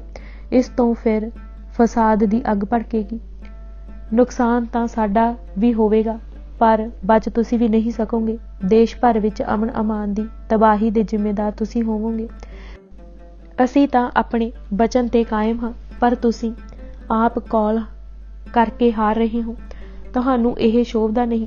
ਗਵਰਨਰ ਨੇ ਅੱਗੋਂ ਫਿਰ ਲਿਖ ਭੇਜਿਆ ਕਿ ਜੇ ਸਰਕਾਰ ਦੀ ਨੌਕਰੀ ਨਹੀਂ ਕਰਨੀ ਤਾਂ ਖੇਤੀ ਕਰੋ, ਸਿੰਘਾਂ ਤੋਂ ਸਰਕਾਰ ਹਾਲਾ ਨਹੀਂ ਲਵੇਗੀ। ਇਹ ਸਭ ਬੇਈਮਾਨੀ ਅਤੇ ਮਕਾਰ ਫਰੇਬ ਦਾ ਜਾਲ ਸੀ, ਜਿਸ ਵਿੱਚ ਫਸਾ ਕੇ ਜ਼ਕਰੀਆ ਖਾਂ ਸਿੰਘਾਂ ਨੂੰ ਕਮਜ਼ੋਰ ਕਰਨਾ ਅਤੇ ਮਾਰਨਾ ਚਾਹੁੰਦਾ ਸੀ। ਪਰ ਉਹ ਕਦ ਇਸ ਵਿੱਚ ਫਸਦੇ ਸਨ। ਬੇਈਮਾਨ ਹੋ ਕੇ ਉਸਨੇ ਜਗੀਰ ਜ਼ਬਤ ਕੀਤੀ ਸੀ। ਸਿੰਘਾਂ ਦੀ ਵੀ ਜੈਸੇ ਨੂੰ ਤੈਸਾ ਹੋ ਕੇ ਮਿਲਣਾ ਮਿਥ ਲਿਆ। ਤੁਰਕਾਂ ਦੀ ਬੇਈਮਾਨੀ ਤੋਂ ਖਿਝ ਕੇ ਸਿੰਘਾਂ ਨੇ ਪਹਿਲਾਂ ਨਾਲੋਂ ਬਹੁਤ ਬਰੀਕੀ ਨਾਲ ਹਿਸਾਬ ਕਿਤਾਬ ਬਰਾਬਰ ਕਰਨਾ ਸ਼ੁਰੂ ਕਰ ਦਿੱਤਾ। ਸ਼੍ਰੀ ਅੰਮ੍ਰਿਤਸਰ ਸਾਹਿਬ ਤੋਂ ਉੱਠ ਕੇ ਸਿੰਘ ਪਿੰਡਾਂ ਵੱਲ ਹੋ ਤੁਰੇ। ਇਹਨਾਂ ਦਿਨਾਂ ਵਿੱਚ ਸਰਕਾਰ ਤੋਂ ਇਸ਼ਾਰਾ ਪਾ ਕੇ ਚੌਧਰੀਆਂ ਅਤੇ ਨੰਬਰਦਾਰਾਂ ਨੇ ਸਿੰਘਾਂ ਨੂੰ ਤੰਗ ਕਰਨਾ ਸ਼ੁਰੂ ਕਰ ਦਿੱਤਾ।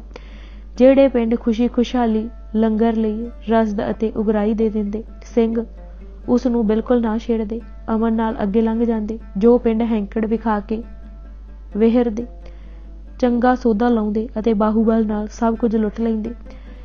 ਇਸ ਤਰ੍ਹਾਂ ਸਾਰੇ ਮਾਝੇ ਵਿੱਚ ਬੁਰੀ ਲੁੱਟਮਾਰ ਮੱਚੀ। ਸਾਰੇ ਲੋਕ ਤੁਰਕਾਂ ਦੀ ਸਰਕਾਰ ਨੂੰ ਕੋਸਣ ਲੱਗੇ, ਜਿਨ੍ਹਾਂ ਸਿੰਘਾਂ ਨਾਲ ਬਣੀ ਬਣਾਈ ਵਿਗਾੜ ਕੇ ਦੇਸ਼ ਨੂੰ ਬਲਦੀ ਦੇ ਬੁੱਥੇ ਝੋਕ ਦਿੱਤਾ ਹੈ। 2 ਕੁ ਸਾਲਾਂ ਦੇ ਅਮਨ ਅਮਾਨ ਪਿੱਛੋਂ ਖੁਸ਼ੀ ਵਸਦਾ ਦੇਸ਼ ਇੱਕ ਵਾਰ ਫਿਰ ਵੀਰਾਨ ਹੋ ਗਿਆ। ਜ਼ਕਰੀਆ ਖਾਂ ਨੇ ਸਿੰਘਾਂ ਵਿਰੁੱਧ ਗਸ਼ਤੀ ਫੌਜ ਚਾੜਨੀ।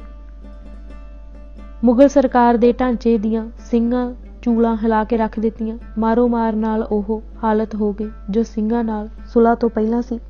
ਦਿਨ ਦੀ ਵੀ ਲੁੱਟਾਂ ਖੋਹਾਂ ਹੋਣ ਲੱਗੀਆਂ। ਮਾਝਾ ਸਿੰਘਾਂ ਦਾ ਗੜ੍ਹ ਸੀ। ਇਸ ਵਿੱਚ ਬੁਰੀ ਲੁੱਟਮਾਰ ਮੱਚੀ। ਇਸ ਲੁੱਟਮਾਰ ਨੂੰ ਰੋਕਣ ਵਾਸਤੇ ਅਤੇ ਮਾਝੇ ਵਿੱਚੋਂ ਸਿੰਘਾਂ ਨੂੰ ਕੱਢਣ ਵਾਸਤੇ ਖਾਨ ਬਹਾਦਰ ਨੇ ਆਪਣੇ ਵਜ਼ੀਰ ਦੀਵਾਨ ਲਖਪਤ ਰਾਏ ਅਤੇ ਆਪਣੇ ਭਤੀਜੇ ਮੁਖਲਿਸ ਖਾਂ ਦੇ ਮਾਤਹਿਤ 10,000 ਗਸ਼ਤੀ ਫੌਜ ਚੜ੍ਹਾ ਦਿੱਤੀ, ਤਾਂ ਜੋ ਉਹ ਇਲਾਕੇ ਵਿੱਚ ਫਿਰ ਨਿਕਲੇ ਅਤੇ ਮਾਰ ਮਾਰ ਕੇ ਸਿੰਘਾਂ ਤੋਂ ਮਾਝੇ ਨੂੰ ਸਾਫ਼ ਕਰ ਦੇਵੇ। ਇਸ ਫੌਜ ਦੇ ਦਸਤੇ ਪਿੰਡਾਂ ਵਿੱਚ ਹਰਲ ਹਰਲ ਕਰਦੇ ਫਿਰਦੇ। ਇਹਨਾਂ ਪਿੰਡਾਂ ਦੇ ਪਿੰਡ ਲੁੱਟ ਪੱਟ ਕੇ ਬਰਬਾਦ ਕਰ ਦਿੱਤੇ। ਜੋ ਕੋਈ ਅੱਗੋਂ ਉੱਚੀ ਆਵਾਜ਼ ਵਿੱਚ ਸਾਹ ਲੈਂਦਾ ਜਾਂ ਉਭਾਸਰਦਾ ਕਿ ਉਹਨਾਂ ਦੀ ਲੁੱਟ ਮਾਰ ਕਿਉਂ ਕਰਦੇ ਹੋ, ਤਾਂ ਸਿੱਖ ਕਹਿ ਕੇ ਥਾਂ ਤੇ ਹੀ ਕਤਲ ਕਰ ਦਿੰਦੇ। ਸਾਰੇ ਇਲਾਕੇ ਵਿੱਚ ਢੰਡੋਰਾ ਫੇਰ ਦਿੱਤਾ ਕਿ ਜੋ ਕਿਸੇ ਸਿੰਘ ਨੂੰ ਫੜਾਵੇਗਾ, ਦੱਸ ਪਾਵੇਗਾ ਜਾਂ ਆਪ ਮਾਰ ਲਿਆਵੇਗਾ, ਉਸਨੂੰ ਚੋਖਾ ਇਨਾਮ ਦਿੱਤਾ ਜਾਵੇਗਾ। ਇਸ ਵੇਲੇ ਲਾਲਚੀ ਲੋਭੀ ਲੋਕਾਂ ਇਨਾਮ ਲੈਣ ਲਈ ਪਹਿਲਾਂ ਵਾਲੀ ਤਿੱਖ ਨਹੀਂ ਵਿਖਾਈ। ਥੋੜੇ ਹੀ ਪਿੱਛੇ ਪਏ, ਕਿਉਂਕਿ ਉਹਨਾਂ ਨੂੰ ਸਿੰਘਾਂ ਵੱਲੋਂ ਸਿਖਾਇਆ ਪਹਿਲਾ ਸਬਕ ਨਹੀਂ ਸੀ ਭੁੱਲਿਆ। 1729-30 ਈਸਵੀ ਵਿੱਚ ਜਿਨ੍ਹਾਂ ਲੋਭੀ ਲੋਕਾਂ ਨੇ ਸਿੰਘ ਮਰਵਾਏ ਸਨ, ਮੌਕਾ ਪਾ ਕੇ ਸਿੰਘਾਂ ਉਹਨਾਂ ਦੀ ਜੜ ਮੇਖ ਬੁਰੀ ਤਰ੍ਹਾਂ ਪੁੱਟੀ ਸੀ। ਉਸ ਹਾਲਤ ਤੋਂ ਡਰਦੇ ਚੁਗਲ ਤਾਂ ਸਿਰ ਸੁੱਟੀ ਦੱਬੇ ਰਹੇ, ਪਰ ਗਸ਼ਤੀ ਫੌਜਾਂ ਨੇ ਸਿੰਘਾਂ ਦੇ ਮਗਰ ਫਿਰ ਕੇ ਅਤੇ ਦਗੇ ਫਰੇਬ ਨਾਲ ਅਨੇਕਾਂ ਸਿੰਘ ਮਰਵਾਰ ਖਪਾਏ। ਤੰਗ ਆ ਕੇ ਸਿੰਘ ਦਰਿਆ ਸਤਲੁਜ ਟੱਪ ਕੇ ਮਾਲਵੇ ਵਿੱਚ ਜਾ ਵੜੇ। ਨਵਾਬ ਕਪੂਰ ਸਿੰਘ ਦੀ ਜਥੇਦਾਰੀ ਵਿੱਚ ਵਿਚਰਨ ਵਾਲਾ ਬੁੱਢਾ ਦਲ ਬਰਨਾਲੇ ਜਾ ਉਤਰਿਆ। ਪਟਿਆਲੀਏ ਆਲਾ ਸਿੰਘ ਦੀ ਇਹ ਰਾਜਧਾਨੀ ਸੀ। ਸਿੰਘ ਘਰ ਆਏ ਹਨ। ਉਹਨਾਂ ਨੇ ਧੰਨ ਭਾਗ ਸਮਝਿਆ। ਆਪਣੇ ਘਰ ਗੁਰੂ ਗ੍ਰੰਥ ਸਾਹਿਬ ਦਾ ਪਾਠ ਕਰਵਾਇਆ। ਇਕੱਠੇ ਹੋਏ ਸਾਰੇ ਪੰਥ ਨੂੰ ਲੰਗਰ ਛਕਾਇਆ, ਟਹਿਲ ਸੇਵਾ ਕੀਤੀ ਅਤੇ ਸਾਰਿਆਂ ਨੂੰ ਲੋਈਆਂ, ਖੇਸ, ਚਾਦਰੇ ਆਦਿ ਬਸਤਰ ਦਿੱਤੇ। ਆਲਾ ਸਿੰਘ ਨੇ ਪਰਿਵਾਰ ਸਮੇਤ ਨਵਾਬ ਕਪੂਰ ਸਿੰਘ ਦੀ ਜਥੇਦਾਰੀ ਵਿੱਚ ਅੰਮ੍ਰਿਤ ਛਕਿਆ। ਇਸ ਦਿਨ ਤੋਂ ਆਲਾ ਸਿੰਘ ਦਾ ਪੰਥ ਵਿੱਚ ਪਿਆਰ ਸਤਿਕਾਰ ਵਧੇਰੇ ਹੋ ਗਿਆ। ਜਦ ਵੀ ਉਸ ਤੇ ਭੀੜ ਸੰਘੀੜ ਬਣੀ, ਆਵਾਜ਼ਾਂ ਸੁਣ ਕੇ ਸਿੰਘ ਸਹਾਇਤਾ ਲਈ ਤੂਫਾਨ ਵਾਂਗ ਚੜ੍ਹ ਆਉਂਦੇ ਰਹੇ ਅਤੇ ਉਸ ਦੇ ਦੋਖੀਆਂ ਨੂੰ ਮਾਰ ਮਾਰ ਕੇ ਉਹਨਾਂ ਦੀ ਧੂੜ ਅਸਮਾਨੀ ਉਡਾ ਦਿੰਦੇ। ਸਿੰਘਾਂ ਦੀ ਮਦਦ ਨਾਲ ਹੀ ਚਰਖੀ, ਦਾਦਰੀ, ਰਿਵਾੜੀ, ਨਾਰਨੌਲ, ਬਾਬਲਕੰਟੀ, ਮਹਿੰਦਰਗੜ੍ਹ ਆਦਿ ਆਲਾ ਸਿੰਘ ਪਟਿਆਲਾ ਵਿੱਚ ਸ਼ਾਮਿਲ ਕਰ ਸਕਿਆ। ਬੁੱਢਾ ਦਲ ਬਰਨਾਲਿਓਂ ਵਿਦਿਆ ਹੋ ਕੇ ਮਲੇਰਕੋਟਲੇ ਦੇ ਇਲਾਕੇ ਵਿੱਚ ਆਣ ਉਤਰਿਆ। ਸ਼ਰਧਾਲੂਆਂ ਨਜ਼ਰਾਂ ਭੇਟ ਕਰਕੇ ਖਾਲਸੇ ਦੀਆਂ ਖੁਸ਼ੀਆਂ ਪ੍ਰਾਪਤ ਕੀਤੀਆਂ ਅਤੇ ਅਮਨ ਅਮਾਨ 'ਚ ਰਹੇ। ਪਰ ਜਿਨ੍ਹਾਂ ਚੌਧਰੀਆਂ ਦੀਆਂ ਗਰਦਨਾਂ ਵਿੱਚ ਅਕੜੇਵੇਂ ਦੇ ਕਿੱਲੇ ਠੁਕੇ ਸਨ, ਉਹਨਾਂ ਨੂੰ ਚੰਗਾ ਸੁਆਰ ਕੇ ਸੋਧਿਆ ਅਤੇ ਆਕੜਾਂ ਕੱਢ ਛੱਡੀਆਂ। ਇੱਧਰੋਂ ਹਟ ਕੇ ਸਰਹੰਦ ਦੁਆਲੇ ਜਾ ਕੜ ਕੇ ਮੁਸਲਮਾਨ ਚੌਧਰੀਆਂ ਅਤੇ ਜ਼ਿਮੀਂਦਾਰਾਂ ਨੂੰ ਮਿੱਥ ਕੇ ਲੁੱਟਿਆ। ਇਹ ਲੋਕ ਬਾਬਾ ਬੰਦਾ ਸਿੰਘ ਦੀ ਸ਼ਹਾਦਤ ਤੋਂ ਪਿੱਛੋਂ ਕੁਝ ਵਧੇਰੇ ਹੀ ਮੱਛਰ ਗਏ ਸਨ। ਖਾਲਸੇ ਨੇ ਮਾਰ ਮਾਰ ਕੇ ਸਾਰੇ ਵਲ ਵਿੰਗ ਕੱਢ ਛੱਡੇ। ਇੱਕ ਪਾਸੇ ਨੂੰ ਤਸੱਲੀ ਨਾਲ ਮਾਂਜ ਕੇ ਸਤਲੁਜ ਦਰਿਆ ਟੱਪ ਕੇ ਜਲੰਧਰ ਦੁਆਬ ਵਿੱਚ ਜਾ ਵੜੇ ਅਤੇ ਲੁੱਟਮਾਰ ਸ਼ੁਰੂ ਕਰ ਦਿੱਤੀ। ਲੋਕਾਂ ਉੱਤੇ ਸਿੰਘਾਂ ਦਾ ਇਹੋ ਜਿਹਾ ਜਬਾ ਬੈਠ ਗਿਆ ਕਿ ਅੱਗੋਂ ਕੋਈ ਵੀ ਸਿਰ ਚੁੱਕਣ ਦੀ ਦਲੇਰੀ ਨਾ ਕਰਦਾ। ਤਰਨਾ ਦਲ ਕੋਟ ਬੁੱਢੇ ਵੱਲੋਂ ਸਤਲੁਜ ਟੱਪਿਆ ਸੀ। ਇਹ ਮੰਜਕੀ ਦੇ ਇਲਾਕੇ ਵਿੱਚ ਜਾ ਧਮਕਿਆ। ਇਸ 384 ਪਿੰਡਾਂ ਦੇ ਇਲਾਕੇ ਉੱਤੇ ਮੰਝ ਰਾਜਪੂਤ, ਜਿਨ੍ਹਾਂ ਵਿੱਚ ਬਹੁਤੇ ਮੁਸਲਮਾਨ ਹੋ ਗਏ ਸਨ, ਦੀ ਚੌਧਰਾਇਤ ਸੀ। ਕੋਟ ਈਸਾ ਖਾਂ ਦਾ ਦੁਆਲਾ ਧਰਮਕੋਟ, ਕਿਸ਼ਨਗੜ੍ਹ, ਭਿੰਡਰਾਂ, ਜਲਾਲਾਬਾਦ ਦੇ ਦਰਿਆ ਸੱਜੇ ਕੰਢੇ, ਬੰਡਾਲਾ, ਜੰਡਿਆਲਾ, ਤਲਵਣ, ਸ੍ਰੀ ਸ਼ੰਕਰ ਰੁੜਕਾ, ਨਕੋਦਰ, ਮਲਸੀਹਾਂ, ਸ਼ਾਹਪੁਰ, ਬਿਲਗਾ, ਨੂਰ ਮਹਿਲ, ਤਲਵੰਡੀ, ਦੋਸਾਂਝਾ, ਮੁਮਾਰੀ ਆਦਿਕ ਵੱਡੇ ਵੱਡੇ ਧਨੀ ਪਿੰਡ ਇਸ ਚੌਧਰਾਇਤ ਵਿੱਚ ਪੈਂਦੇ ਸਨ। ਇਹ ਸਭ ਸੁੱਕ ਮਾਂਜ ਕਰਕੇ ਤਰਨਾ ਦਲ ਬੁੱਢਾ ਦਲ ਨਾਲ ਜਾ ਮਿਲਿਆ ਅਤੇ ਜਲੰਧਰ ਦੁਆਬ ਦੀ ਲੁੱਟਮਾਰ ਰਲ ਕੇ ਕੀਤੀ। ਮੰਜਕੀ ਦੇ ਰਾਜਪੂਤਾਂ ਨੂੰ ਸਿੰਘਾਂ ਨੇ ਬੁਰੀ ਤਰ੍ਹਾਂ ਮਰੋੜ ਕੇ ਭੰਨ ਤੋੜ ਛੱਡਿਆ ਸੀ। ਰੱਸੀ ਸੜ ਗਈ ਪਰ ਵੱਟ ਨਾ ਗਿਆ।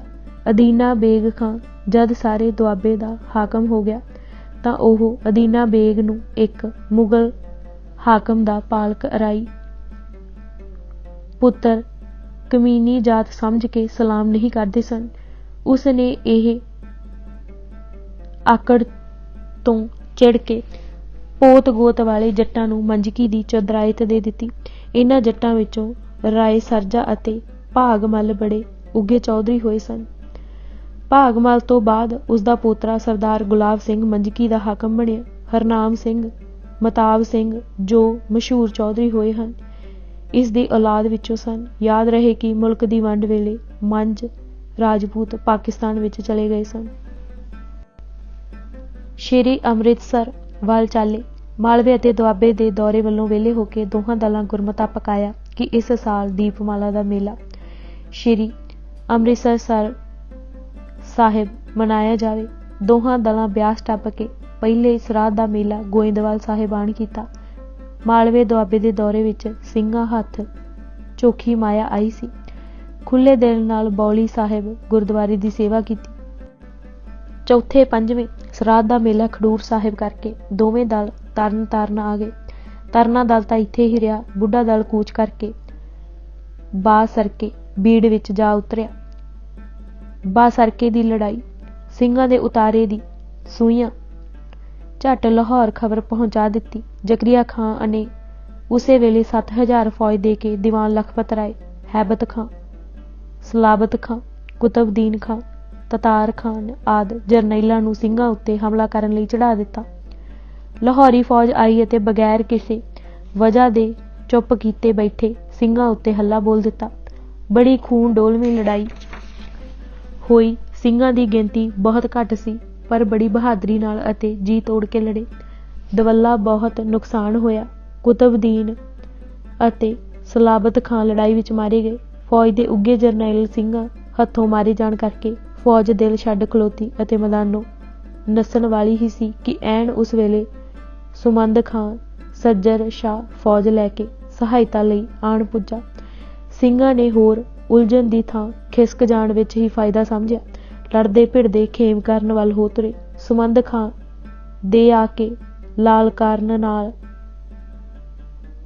ਫੌਜ ਸਿੰਘਾਂ ਮਗਰ ਪਈ ਤਾਂ ਸਹੀ ਪਰ ਅਗਲੇ ਕਿਹੜੇ ਘੱਟ ਸਨ, ਤਲਵਾਰਾਂ ਨਾਲ ਝਾੜ ਕੇ ਪਿਛਾਂਹ ਸੁੱਟ ਦਿੱਤੇ। ਇਹ ਬਾਸਰਕੇ ਦੀ ਲੜਾਈ 1736 ਈਸਵੀ ਨੂੰ ਹੋਈ ਸੀ। ਹੁਜਰਾ ਸ਼ਾਹ ਮਕੀਮ ਦੀ ਲੜਾਈ।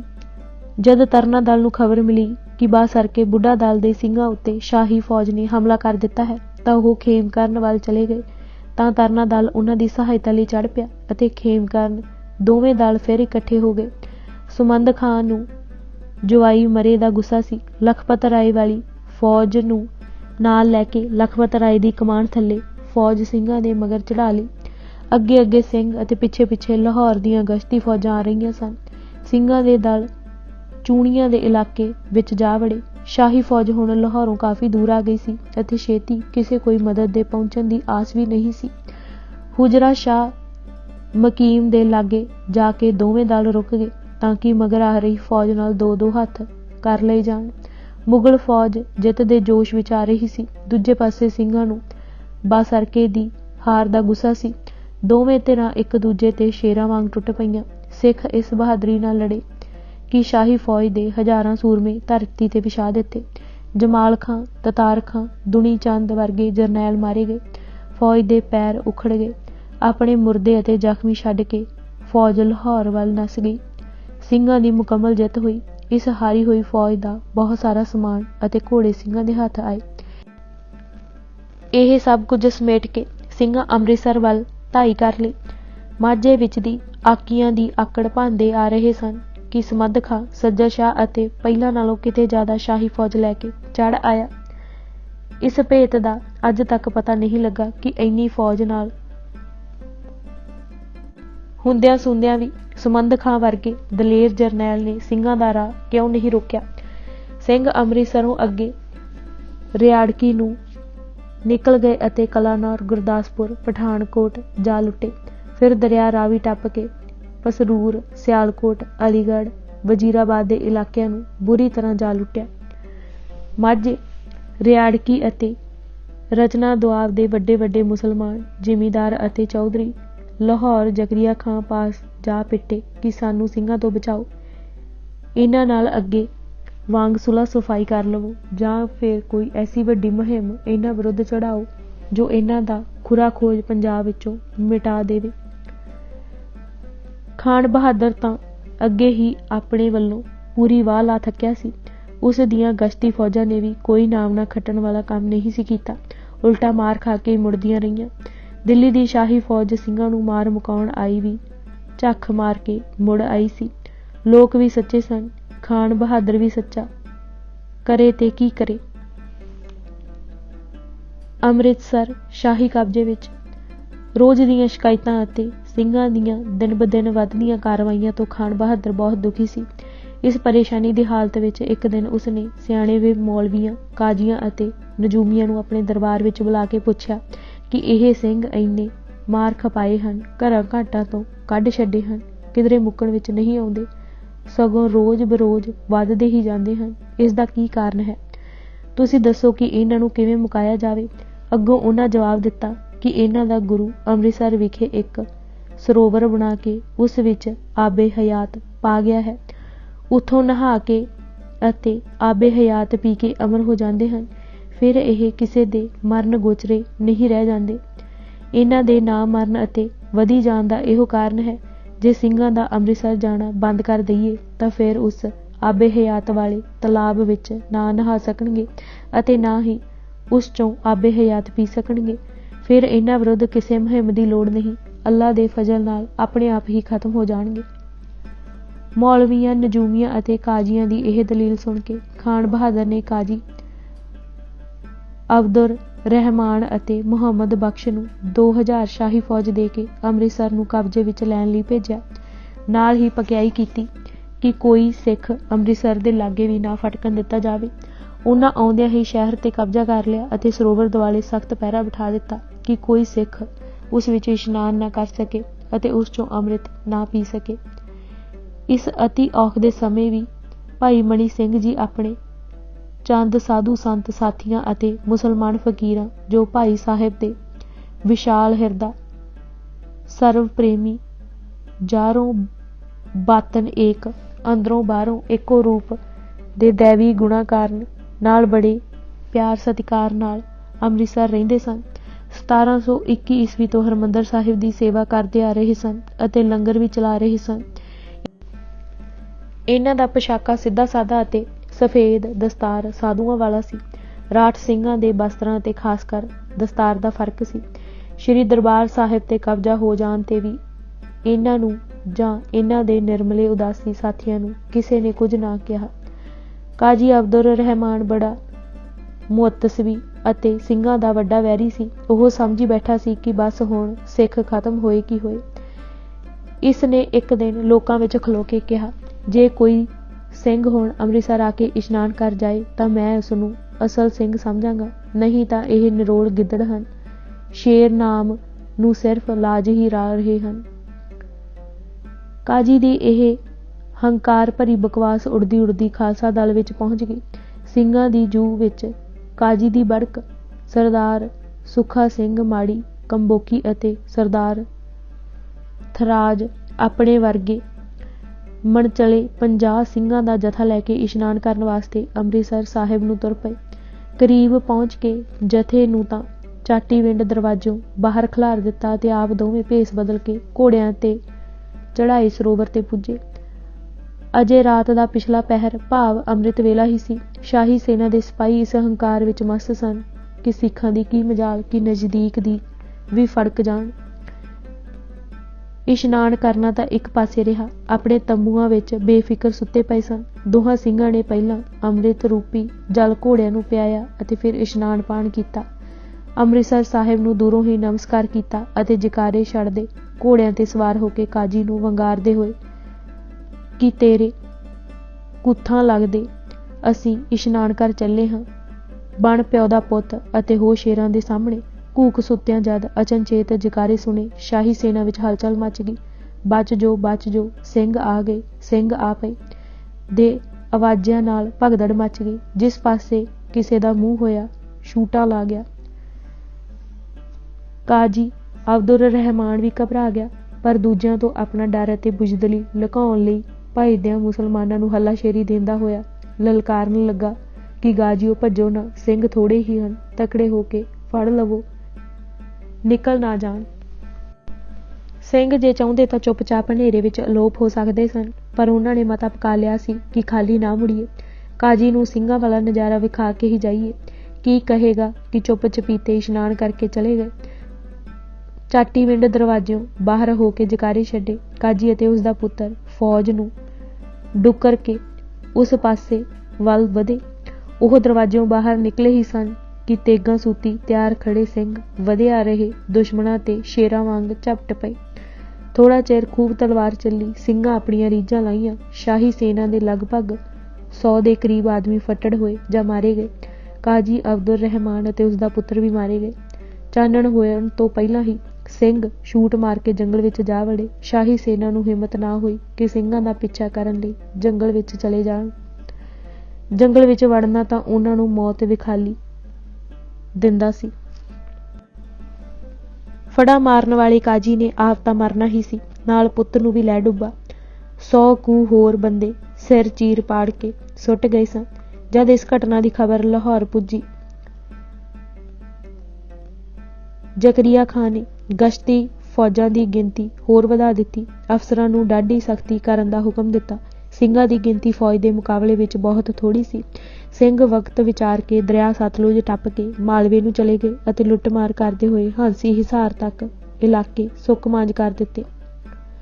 ਲਾਹੌਰੋਂ ਚੜ੍ਹ ਕੇ ਆਈ ਗਸ਼ਤੀ ਫੌਜ ਸਿੰਘਾਂ ਦਾ ਤਾਂ ਨਾ ਕੁਝ ਵਿਗਾੜ ਸਕੀ, ਪਰ ਮਾਝੇ ਰਿਆੜਦੀ ਵਿੱਚ ਉਹਨਾਂ ਦੇ ਸਾਕ ਸੰਬੰਧੀਆਂ ਉੱਤੇ ਬੜਾ ਕੱਸ ਪਾਇਆ, ਬੜੇ ਜ਼ੁਲਮ ਕੀਤੇ, ਘਰ-ਬਾਰ ਲੁੱਟ-ਪੁੱਟ ਲਏ। ਇਹ ਘਟਨਾਵਾਂ ਸੰਮਤ 1794 ਬਿਕਰਮੀ ਦੀਆਂ ਹਨ। ਦੀਵਾਨ ਲਖਪਤ ਰਾਏ ਦਾ ਕੁਕਰਮ। ਲਾਹੌਰੋਂ ਦੀਵਾਨ ਲਖਪਤ ਰਾਏ ਨੂੰ ਸਖਤ ਹਦਾਇਤ ਦੇ ਕੇ ਭੇਜਿਆ ਗਿਆ ਕਿ ਅੰਮ੍ਰਿਤਸਰ ਦਾ ਕਰੜਾ ਪ੍ਰਬੰਧ ਕਰੇ। ਇਹ ਮੁਸਲਮਾਨਾਂ ਨਾਲੋਂ ਵਧੇਰੇ ਹੀ ਮੁਗਲ ਰਾਜ ਦਾ ਖੈਰਗਾਹ ਅਤੇ ਵਫਾਦਾਰ ਸੀ। ਭਤੀਜੇ ਦਾ ਵੀ ਦੁੱਖ ਸੀ ਜੋ ਹੁਜਰਾ ਸ਼ਾਹ ਮੁਕੀਮ ਦੀ ਲੜਾਈ ਵਿੱਚ ਸਿੰਘਾਂ ਹੱਥੋਂ ਮਾਰਿਆ ਗਿਆ ਸੀ। ਇਸਨੇ ਚਾਹਿਆ ਕਿ ਪਹਿਲਿਆਂ ਨਾਲੋਂ ਜ਼ਿਆਦਾ ਕਰਕੇ ਵਿਖਾਵੇ। ਇਸ ਨੇ ਸਿੰਘਾਂ ਦੇ ਇਸ਼ਨਾਨ ਪਾਣ ਦਾ ਰੇੜਕਾ ਹੀ ਮੁਕਾ ਦੇਣ ਦੀ ਧਾਰ ਕੇ ਸਰੋਵਰ ਮਿੱਟੀ ਨਾਲ ਭਰਵਾਉਣਾ ਸ਼ੁਰੂ ਕਰ ਦਿੱਤਾ। ਬਹੁਤ ਸਾਰਾ ਸਰੋਵਰ ਪੂਰ ਦਿੱਤਾ ਗਿਆ। ਉੱਥੋਂ ਦਾ ਅਫਸਰ ਕਾਜੀ ਅਬਦੁਸ ਰਜ਼ਾਕ ਨੂੰ ਥਾਪਿਆ। ਇਹ ਬੜਾ ਜਨੂਨੀ ਕਿਸਮ ਦਾ ਮੁਸਲਮਾਨ ਸੀ। ਇਸ ਨੇ ਸਰਕਾਰ ਨੂੰ ਤਜਵੀਜ਼ ਦਿੱਤੀ ਕਿ ਸਰੋਵਰ ਪੂਰ ਕੇ ਹਰਿਮੰਦਰ ਸਾਹਿਬ ਢਾਹ ਕੇ ਇੱਥੇ ਸ਼ਹਿਰ ਦੇ ਮੁਸਲਮਾਨਾਂ ਲਈ ਈਦਗਾਹ ਬਣਾ ਦਿੱਤੀ ਜਾਵੇ। ਦੀਵਾਨ ਲਖਪਤ ਰਾਏ ਨੇ ਇਸ ਨੂੰ ਚੰਗੀ ਹੱਲਾਸ਼ੇਰੀ ਦਿੱਤੀ ਕਿ ਇਸ ਕੰਮ ਦੀ ਪੂਰਤੀ ਲਈ ਸਰੋਵਰ ਮੁੰਦਨ ਦਾ ਕੰਮ ਮੱਠਾ ਨਾ ਹੋਣ ਦਿੱਤਾ ਜਾਵੇ। ਭਾਈ ਮਣੀ ਸਿੰਘ ਜੀ ਨੇ ਆਪਣਾ ਪ੍ਰਚਾਰ ਜਾਰੀ ਰੱਖਿਆ ਸੀ।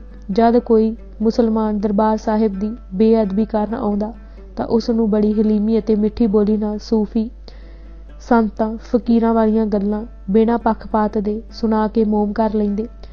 ਜਿਸ ਤੋਂ ਬੇਅਦਬੀ ਕਰਨੋਂ ਬਾਜ ਆ ਕੇ ਕੁਝ ਸੇਵਾ ਹੀ ਕਰ ਜਾਂਦਾ। ਉਹਨਾਂ ਦੀ ਸ਼ਖਸੀਅਤ ਬੜੀ ਕਸ਼ਿਸ਼ ਵਾਲੀ ਸੀ। ਨਿਰਮਲੇ ਸਾਧੂਆਂ ਵਾਲਾ ਫਕੀਰੀ ਭੇਸ, ਨੇਕ ਚਾਲ ਚੱਲਣ, ਬੜਾ ਪ੍ਰਭਾਵਸ਼ਾਲੀ, ਖੂਬਸੂਰਤ ਅਤੇ ਸੁਖਮ ਚਿਹਰਾ, ਸਾਧੂ ਸੁਭਾਅ, ਬੜੀ ਮਿੱਠੀ ਜ਼ੁਬਾਨ, ਨਿਰਪੱਖ ਗੱਲਬਾਤ ਨਾਲ ਨਿਰਮਲੇ ਉਦਾਸੀ ਮੁਸਲਮਾਨ ਫਕੀਰ ਦਾ ਰਹਿਣਾ। ਲੰਗਰ ਚੱਲਦਾ ਵੇਖ ਕੇ ਹਰ ਕੋਈ ਮੋਮ ਹੋ ਜਾਂਦਾ।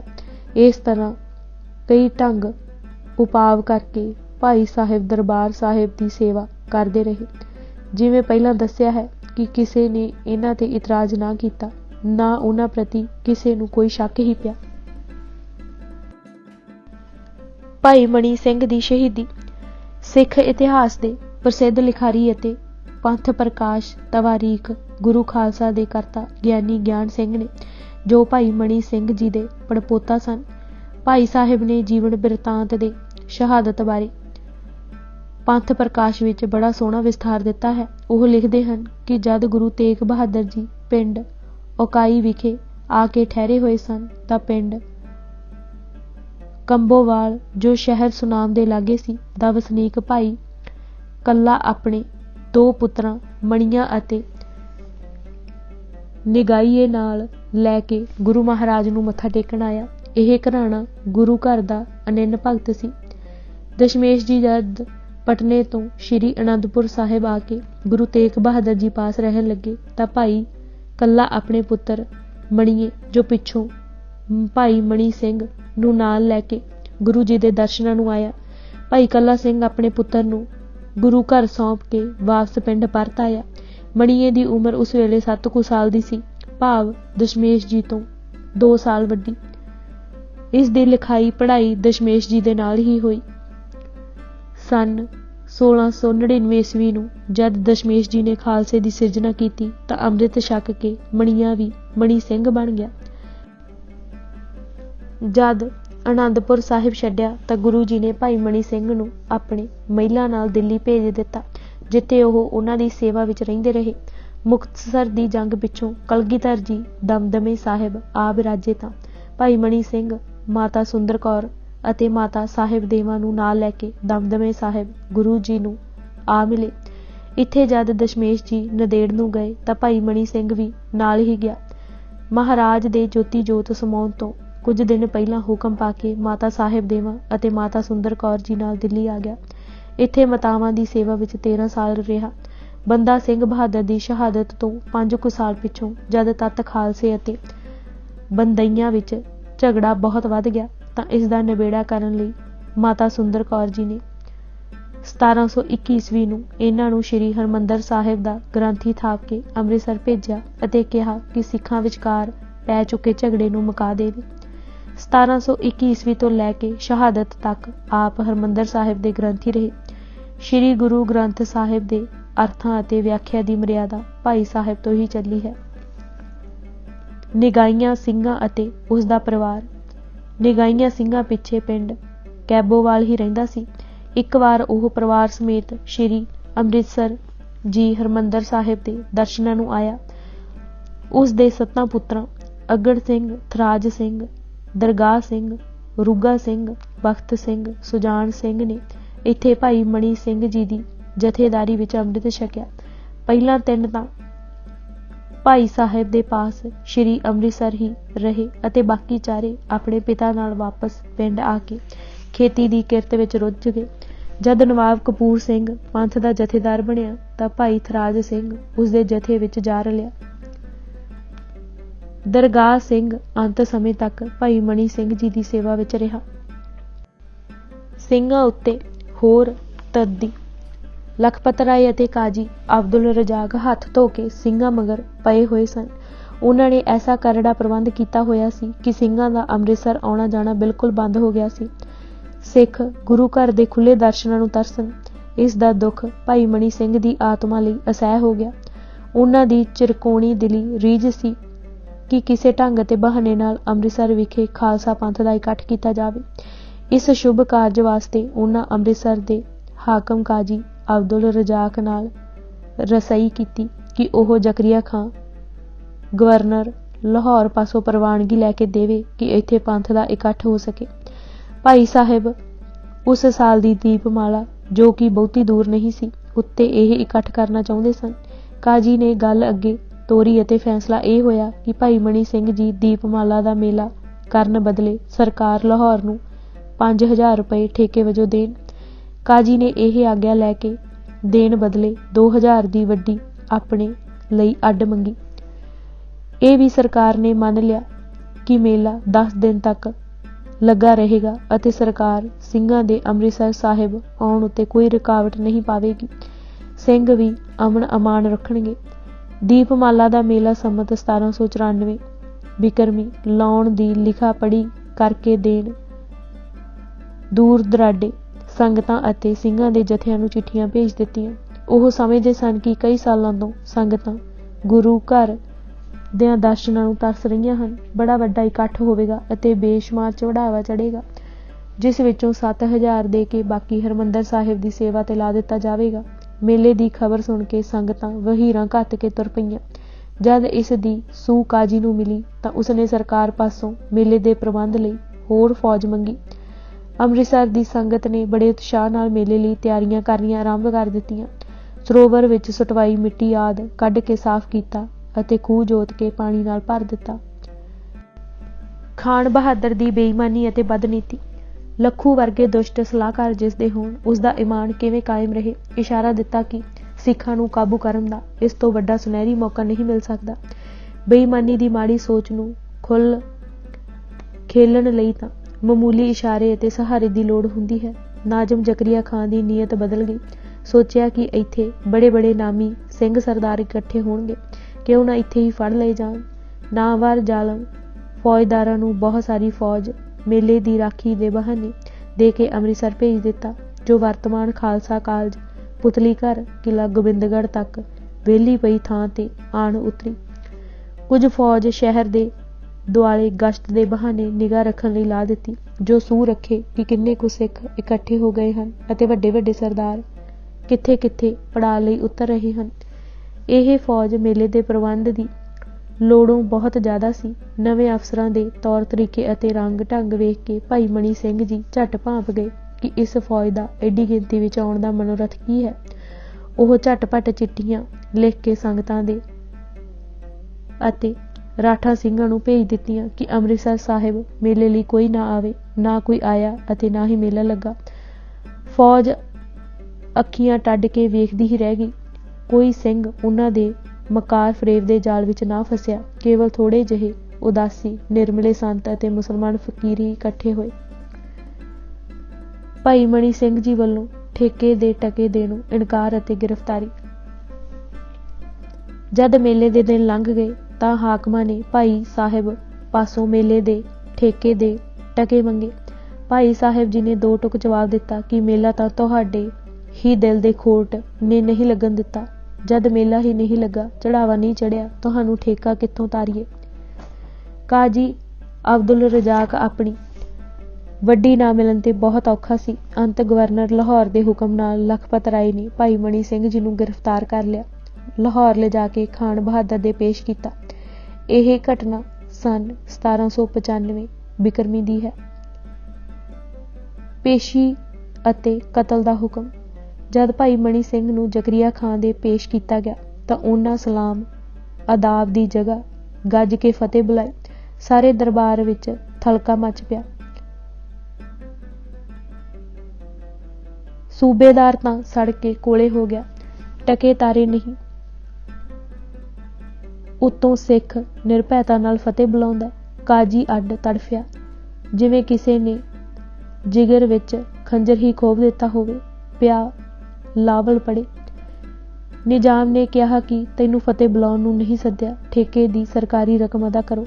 ਭਾਈ ਸਾਹਿਬ ਨੇ ਕਿਹਾ, ਜਦ ਤੁਸਾਂ ਬਿਲੋੜੀ ਬਹੁਤ ਸਾਰੀ ਫੌਜ ਭੇਜ ਕੇ ਮੇਲਾ ਲੱਗਣ ਹੀ ਨਹੀਂ ਦਿੱਤਾ ਤਾਂ ਸਾਥੋਂ ਇਹ ਟਕੇ ਕਾਹਦੇ ਮੰਗਦੇ ਹੋ। ਵਾਅਦਾ ਤੁਸੀਂ ਤੋੜੋ ਅਤੇ ਟਕੇ ਅਸੀਂ ਭਰੀਏ। ਅਸੀਂ ਇਹ ਨਜਾਇਜ਼ ਚੱਟੀ ਭਰਨੋਂ ਅਸਮਰੱਥ ਹਾਂ। ਠੇਕਾ ਨਹੀਂ ਭਰਨਾ ਤਾਂ ਦੀਨ ਕਬੂਲ ਕਰਕੇ ਸੁਰਖਰੂ ਹੋ ਜਾਓ, ਨਹੀਂ ਤਾਂ ਕਤਲ ਹੋਣ ਲਈ ਤਿਆਰ ਰਹੋ।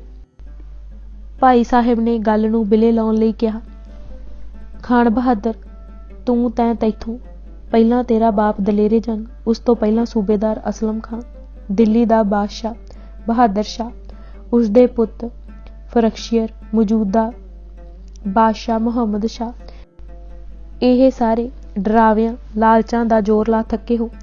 ਅੱਗੇ ਕਦੇ ਕਿਸੇ ਸਿੱਖ ਨੇ ਜਾਨ ਬਚਾਉਣ ਬਦਲੇ ਆਪਣਾ ਧਰਮ ਤਿਆਗ ਕੇ ਦੀਨ ਕਬੂਲਿਆ ਹੈ? ਜੇ ਨਹੀਂ ਤਾਂ ਮੇਰੇ ਉੱਤੇ ਇਹ ਬੇਈਮਾਨੀ ਸਵਾਲ ਕਰਨ ਦਾ ਕੀ ਲਾਭ? ਸਿੱਖ ਧਰਮ ਤਿਆਗ ਕੇ ਜਿਉਣਾ ਲਾਹਨਤ ਸਮਝਦਾ ਹੈ।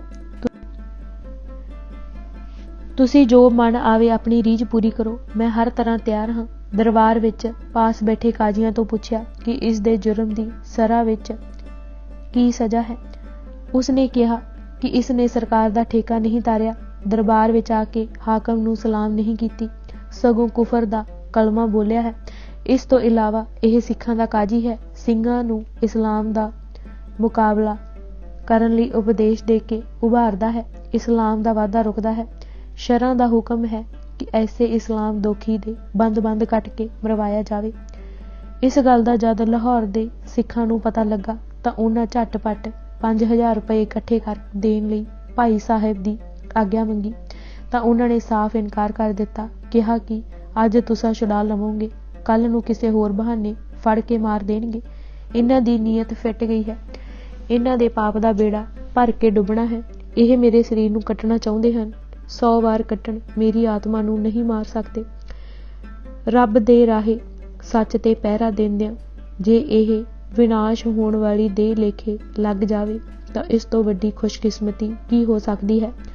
ਸਗੋਂ ਤੁਸੀਂ ਅਰਦਾਸ ਕਰੋ ਅਤੇ ਮੈਨੂੰ ਹੌਸਲਾ ਦਿਓ ਕਿ ਮੇਰਾ ਮਨ ਅਡੋਲ ਰਹੇ, ਮੈਨੂੰ ਦੇਹ ਪੀੜਾ ਨਾ ਵਿਆਪੇ। ਇਹ ਸੁਣ ਕੇ ਸਭ ਸਤਿਗੁਰੂ ਦੇ ਸ਼ੁਕਰਾਨੇ ਵਿੱਚ ਵਾਹ ਕਰ ਉੱਠੇ ਅਤੇ ਬੜੇ ਹੌਸਲੇ ਵਿੱਚ ਹੋ ਗਏ। ਜਦ ਜਲਾਦ ਨੂੰ ਤੀਜਾ ਹੁਕਮ ਪਹੁੰਚ ਚੁੱਕਿਆ ਸੀ ਕਿ ਉਹ ਭਾਈ ਸਾਹਿਬ ਨੂੰ ਦਿੱਤੇ ਫਤਵੇ ਅਨੁਸਾਰ ਕਤਲ ਕਰ ਦੇਵੇ, ਭਾਈ ਮਣੀ ਸਿੰਘ ਜੀ ਲੋਕਾਂ ਨੂੰ ਗੱਜ ਕੇ ਫਤਿਹ ਬੁਲਾ ਕੇ ਆਪ ਹੀ ਜਲਾਦ ਦੇ ਅੱਡੇ ਉੱਤੇ ਜਾ ਬੈਠਾ। ਇਹ ਖੂਨੀ ਕਾਰਾ ਨਖਾਸ ਚੌਂਕ ਵਿੱਚ ਕੀਤਾ ਗਿਆ।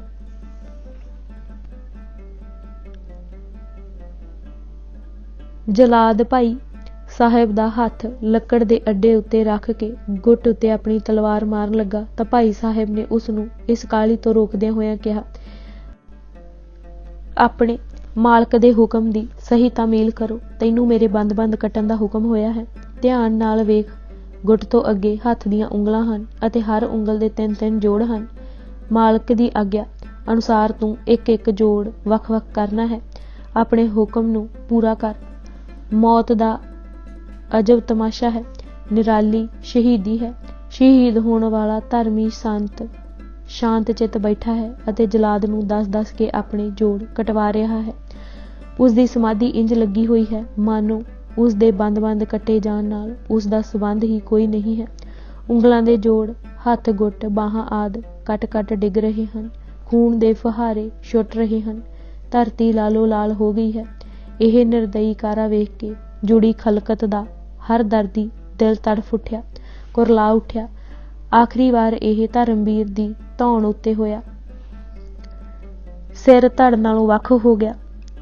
ਥਰਾਜ ਸਿੰਘ ਅਤੇ ਲਾਹੌਰ ਵਾਸੀ ਸਿੱਖਾਂ ਨੇ ਭਾਈ ਸਾਹਿਬ ਦੇ ਟੋਟੇ ਹੋਈ ਦੇਹ ਨੂੰ ਇਕੱਠਾ ਕਰਕੇ ਇਸ਼ਨਾਨ ਕਰਵਾ ਕੇ ਕਿਲੇ ਦੇ ਚੜ੍ਹਦੇ ਦਰਵਾਜ਼ਿਓਂ ਬਾਹਰ ਸੰਸਕਾਰ ਕੀਤਾ। ਜਿਸ ਦਿਨ ਭਾਈ ਸਾਹਿਬ ਦੀ ਸ਼ਹਾਦਤ ਹੋਈ ਉਹ ਮੱਘਰ ਸੁਦੀ 5 1795 ਬਿਕਰਮੀ 1738 ਈਸਵੀ ਦਾ ਦਿਨ ਸੀ।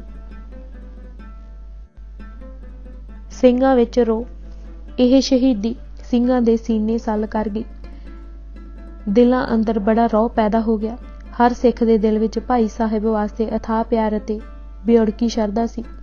ਦਿਲਾਂ ਵਿੱਚ ਦੱਬੀ ਅੜਕ ਭੜਕ ਉੱਠੀ। ਸਮਝੋ ਝੱਲ ਨੂੰ ਅੱਗ ਲੱਗ ਗਈ। ਭਾਈ ਸਾਹਿਬ ਦੇ ਕਾਤਲਾਂ ਨੂੰ ਸੋਧਣਾ।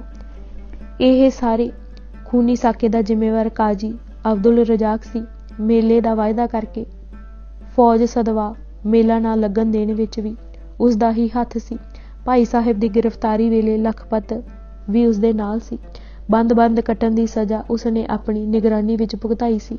ਕੁਝ ਸਮਾਂ ਪਾ ਕੇ ਜਦ ਸਿੰਘਾਂ ਦਾ ਜ਼ੋਰ ਪੈ ਗਿਆ ਤਾਂ ਸਿੰਘਾਂ ਨੇ ਉਸ ਦਾ ਜੱਦੀ ਪਿੰਡ ਅਲੀਗੜ੍ਹ ਨੂੰ ਉਜਾੜ ਕੇ ਉਸ ਦਾ ਨਾਂ ਅਕਾਲਗੜ੍ਹ ਰੱਖਿਆ।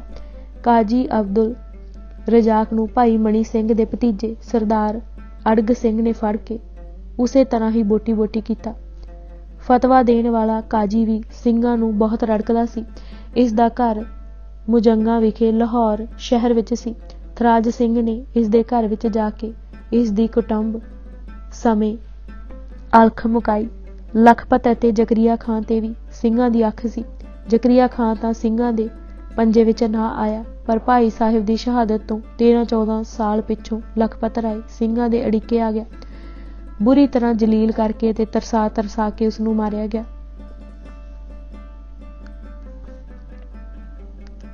ਸੁਮੰਦ ਖਾਂ ਤੋਂ ਸਿੰਘਾਂ ਨੇ ਸੁੱਖ ਸਾਂਦ ਪੁੱਛੀ। ਜ਼ਕਰੀਆ ਖਾਂ ਦੀ ਗਸ਼ਤੀ ਫੌਜ ਦਾ ਇੱਕ ਉੱਘਾ ਅਫਸਰ ਬੜਾ ਚਾਂਬਲਿਆ ਹੋਇਆ ਅਤੇ ਸਿੰਘਾਂ ਮਗਰ ਬੜਾ ਹੱਥ ਧੋ ਕੇ ਪਿਆ ਹੋਇਆ ਸੀ। ਇਹ ਗਸ਼ਤੀ ਦੌਰੇ ਤੇ ਰਾਵੀਓਂ ਪਾਰ ਲਾਹੌਰ ਨੂੰ ਸਾਹਮਣੇ ਪਿੰਡ ਮਾਣਕ ਵਿਖੇ ਡੇਰਾ ਲਾਈ ਬੈਠਾ ਸੀ। ਬਸ ਫੇਰ ਨੀਲਾ ਹਰਨ ਪੈ ਗਿਆ ਸ਼ੇਰ ਦੀ ਨਿਗਾਹ। ਨਵਾਬ ਕਪੂਰ ਸਿੰਘ ਨੂੰ ਸ਼ਿਕਾਰ ਦੀ ਸੂਹ ਮਿਲ ਗਈ। ਨਵਾਬ ਸਾਹਿਬ ਆਪਣਾ ਜਥਾ ਲੈ ਕੇ ਉਸ ਉੱਤੇ ਜਾ ਪਿਆ। ਥੋੜ੍ਹੀ ਦੇਰ ਦੀ ਲੜਾਈ ਵਿੱਚ ਸੁਮੰਦ ਖਾਂ ਜ਼ਖਮੀ ਹੋ ਕੇ ਫੜਿਆ ਗਿਆ। ਸਿੰਘਾਂ ਨੇ ਘੋੜਿਆਂ ਮਗਰ ਪਾ ਘਸੀਟ ਕੇ ਮਾਰਿਆ। ਜ਼ਕਰੀਆ ਖਾਂ ਵੱਲੋਂ ਸਿੰਘਾਂ ਤੇ ਹੋਰ ਸਖਤਾਈ। ਖਾਨ ਬਹਾਦਰ ਦਾ ਸਿੰਘਾਂ ਉੱਤੇ ਜ਼ੁਲਮ ਤਾਂ ਪਹਿਲਾਂ ਹੀ ਹੱਦ ਬੰਨੇ ਟੱਪ ਚੁੱਕਾ ਸੀ। ਹੁਣ ਜਦ ਭਾਈ ਸਾਹਿਬ ਦੀ ਸ਼ਹੀਦੀ ਨੇ ਸਿੰਘਾਂ ਵਿੱਚ ਰੋਹ ਜਗਾ ਦਿੱਤਾ ਅਤੇ ਮੁਗਲ ਸਰਕਾਰ ਦੇ ਕਾਜੀ, ਮੁਫਤੀ ਅਤੇ ਸੁਮੰਦ ਖਾਂ ਵਰਗੇ ਗਸ਼ਤੀ ਫੌਜ ਦੇ ਅਫਸਰ ਮਾਰੇ ਗਏ, ਤਾਂ ਲਾਹੌਰ ਦੇ ਗਵਰਨਰ ਦੇ ਕ੍ਰੋਧ ਦਾ ਲਾਵਾ ਫੁੱਟ ਕੇ ਵਗ ਤੁਰਿਆ। ਉਸਨੇ ਧਾਰ ਲਈ ਕਿ ਪੰਜਾਬ ਵਿੱਚ ਨਾਮ ਮਾਤਰ ਵੀ ਸਿੰਘ ਨਹੀਂ ਰਹਿਣ ਦੇਣਾ। ਸੋ ਇਹ ਸਾਲ ਸਿੰਘਾਂ ਦੇ ਕਤਲਾਮ ਦਾ ਸੀ। ਭਾਈ ਮਣੀ ਸਿੰਘ ਦੇ ਨਾਲ ਫੜੇ ਗਏ ਕਈ ਸਿੱਖ ਸੰਤ ਚਰਖੜੀਆਂ ਤੇ ਚਾੜ ਕੇ ਮਾਰੇ ਗਏ। ਫੌਜ ਪਿੰਡਾਂ ਵਿੱਚ ਫਿਰ ਨਿਕਲੀ, ਜੋ ਅਮਨ ਅਮਾਨ ਨਾਲ ਘਰੀ ਬੈਠੇ ਅਤੇ ਵਾਹੀ ਦੀ ਕਿਰਤ ਕਰਦੇ ਸਨ, ਫੜ ਕੇ ਲਾਹੌਰ ਲਿਆਂਦੇ ਗਏ। ਇਹੋ ਦੋਸ਼ ਕਿ ਤੁਸੀਂ ਸਿੱਖ ਹੋ, ਜਦ ਇਸਲਾਮ ਧਾਰਨ ਕਰਕੇ ਜਾਨ ਬਚਾ ਲੈਣ ਦਾ ਲਾਲਚ ਉਹਨਾਂ ਠੁਕਰਾ ਦਿੱਤਾ, ਤਾਂ ਅਕਹਿ ਅਤੇ ਅਸਹਿ ਤਰੀਕੇ ਦੇ ਕੇ ਕਤਲ ਕੀਤੇ ਗਏ। ਨਿਖਾਸ ਵਾਲੀ ਥਾਂ ਖੂਨੀ ਮੰਡੀ ਬਣ ਗਈ।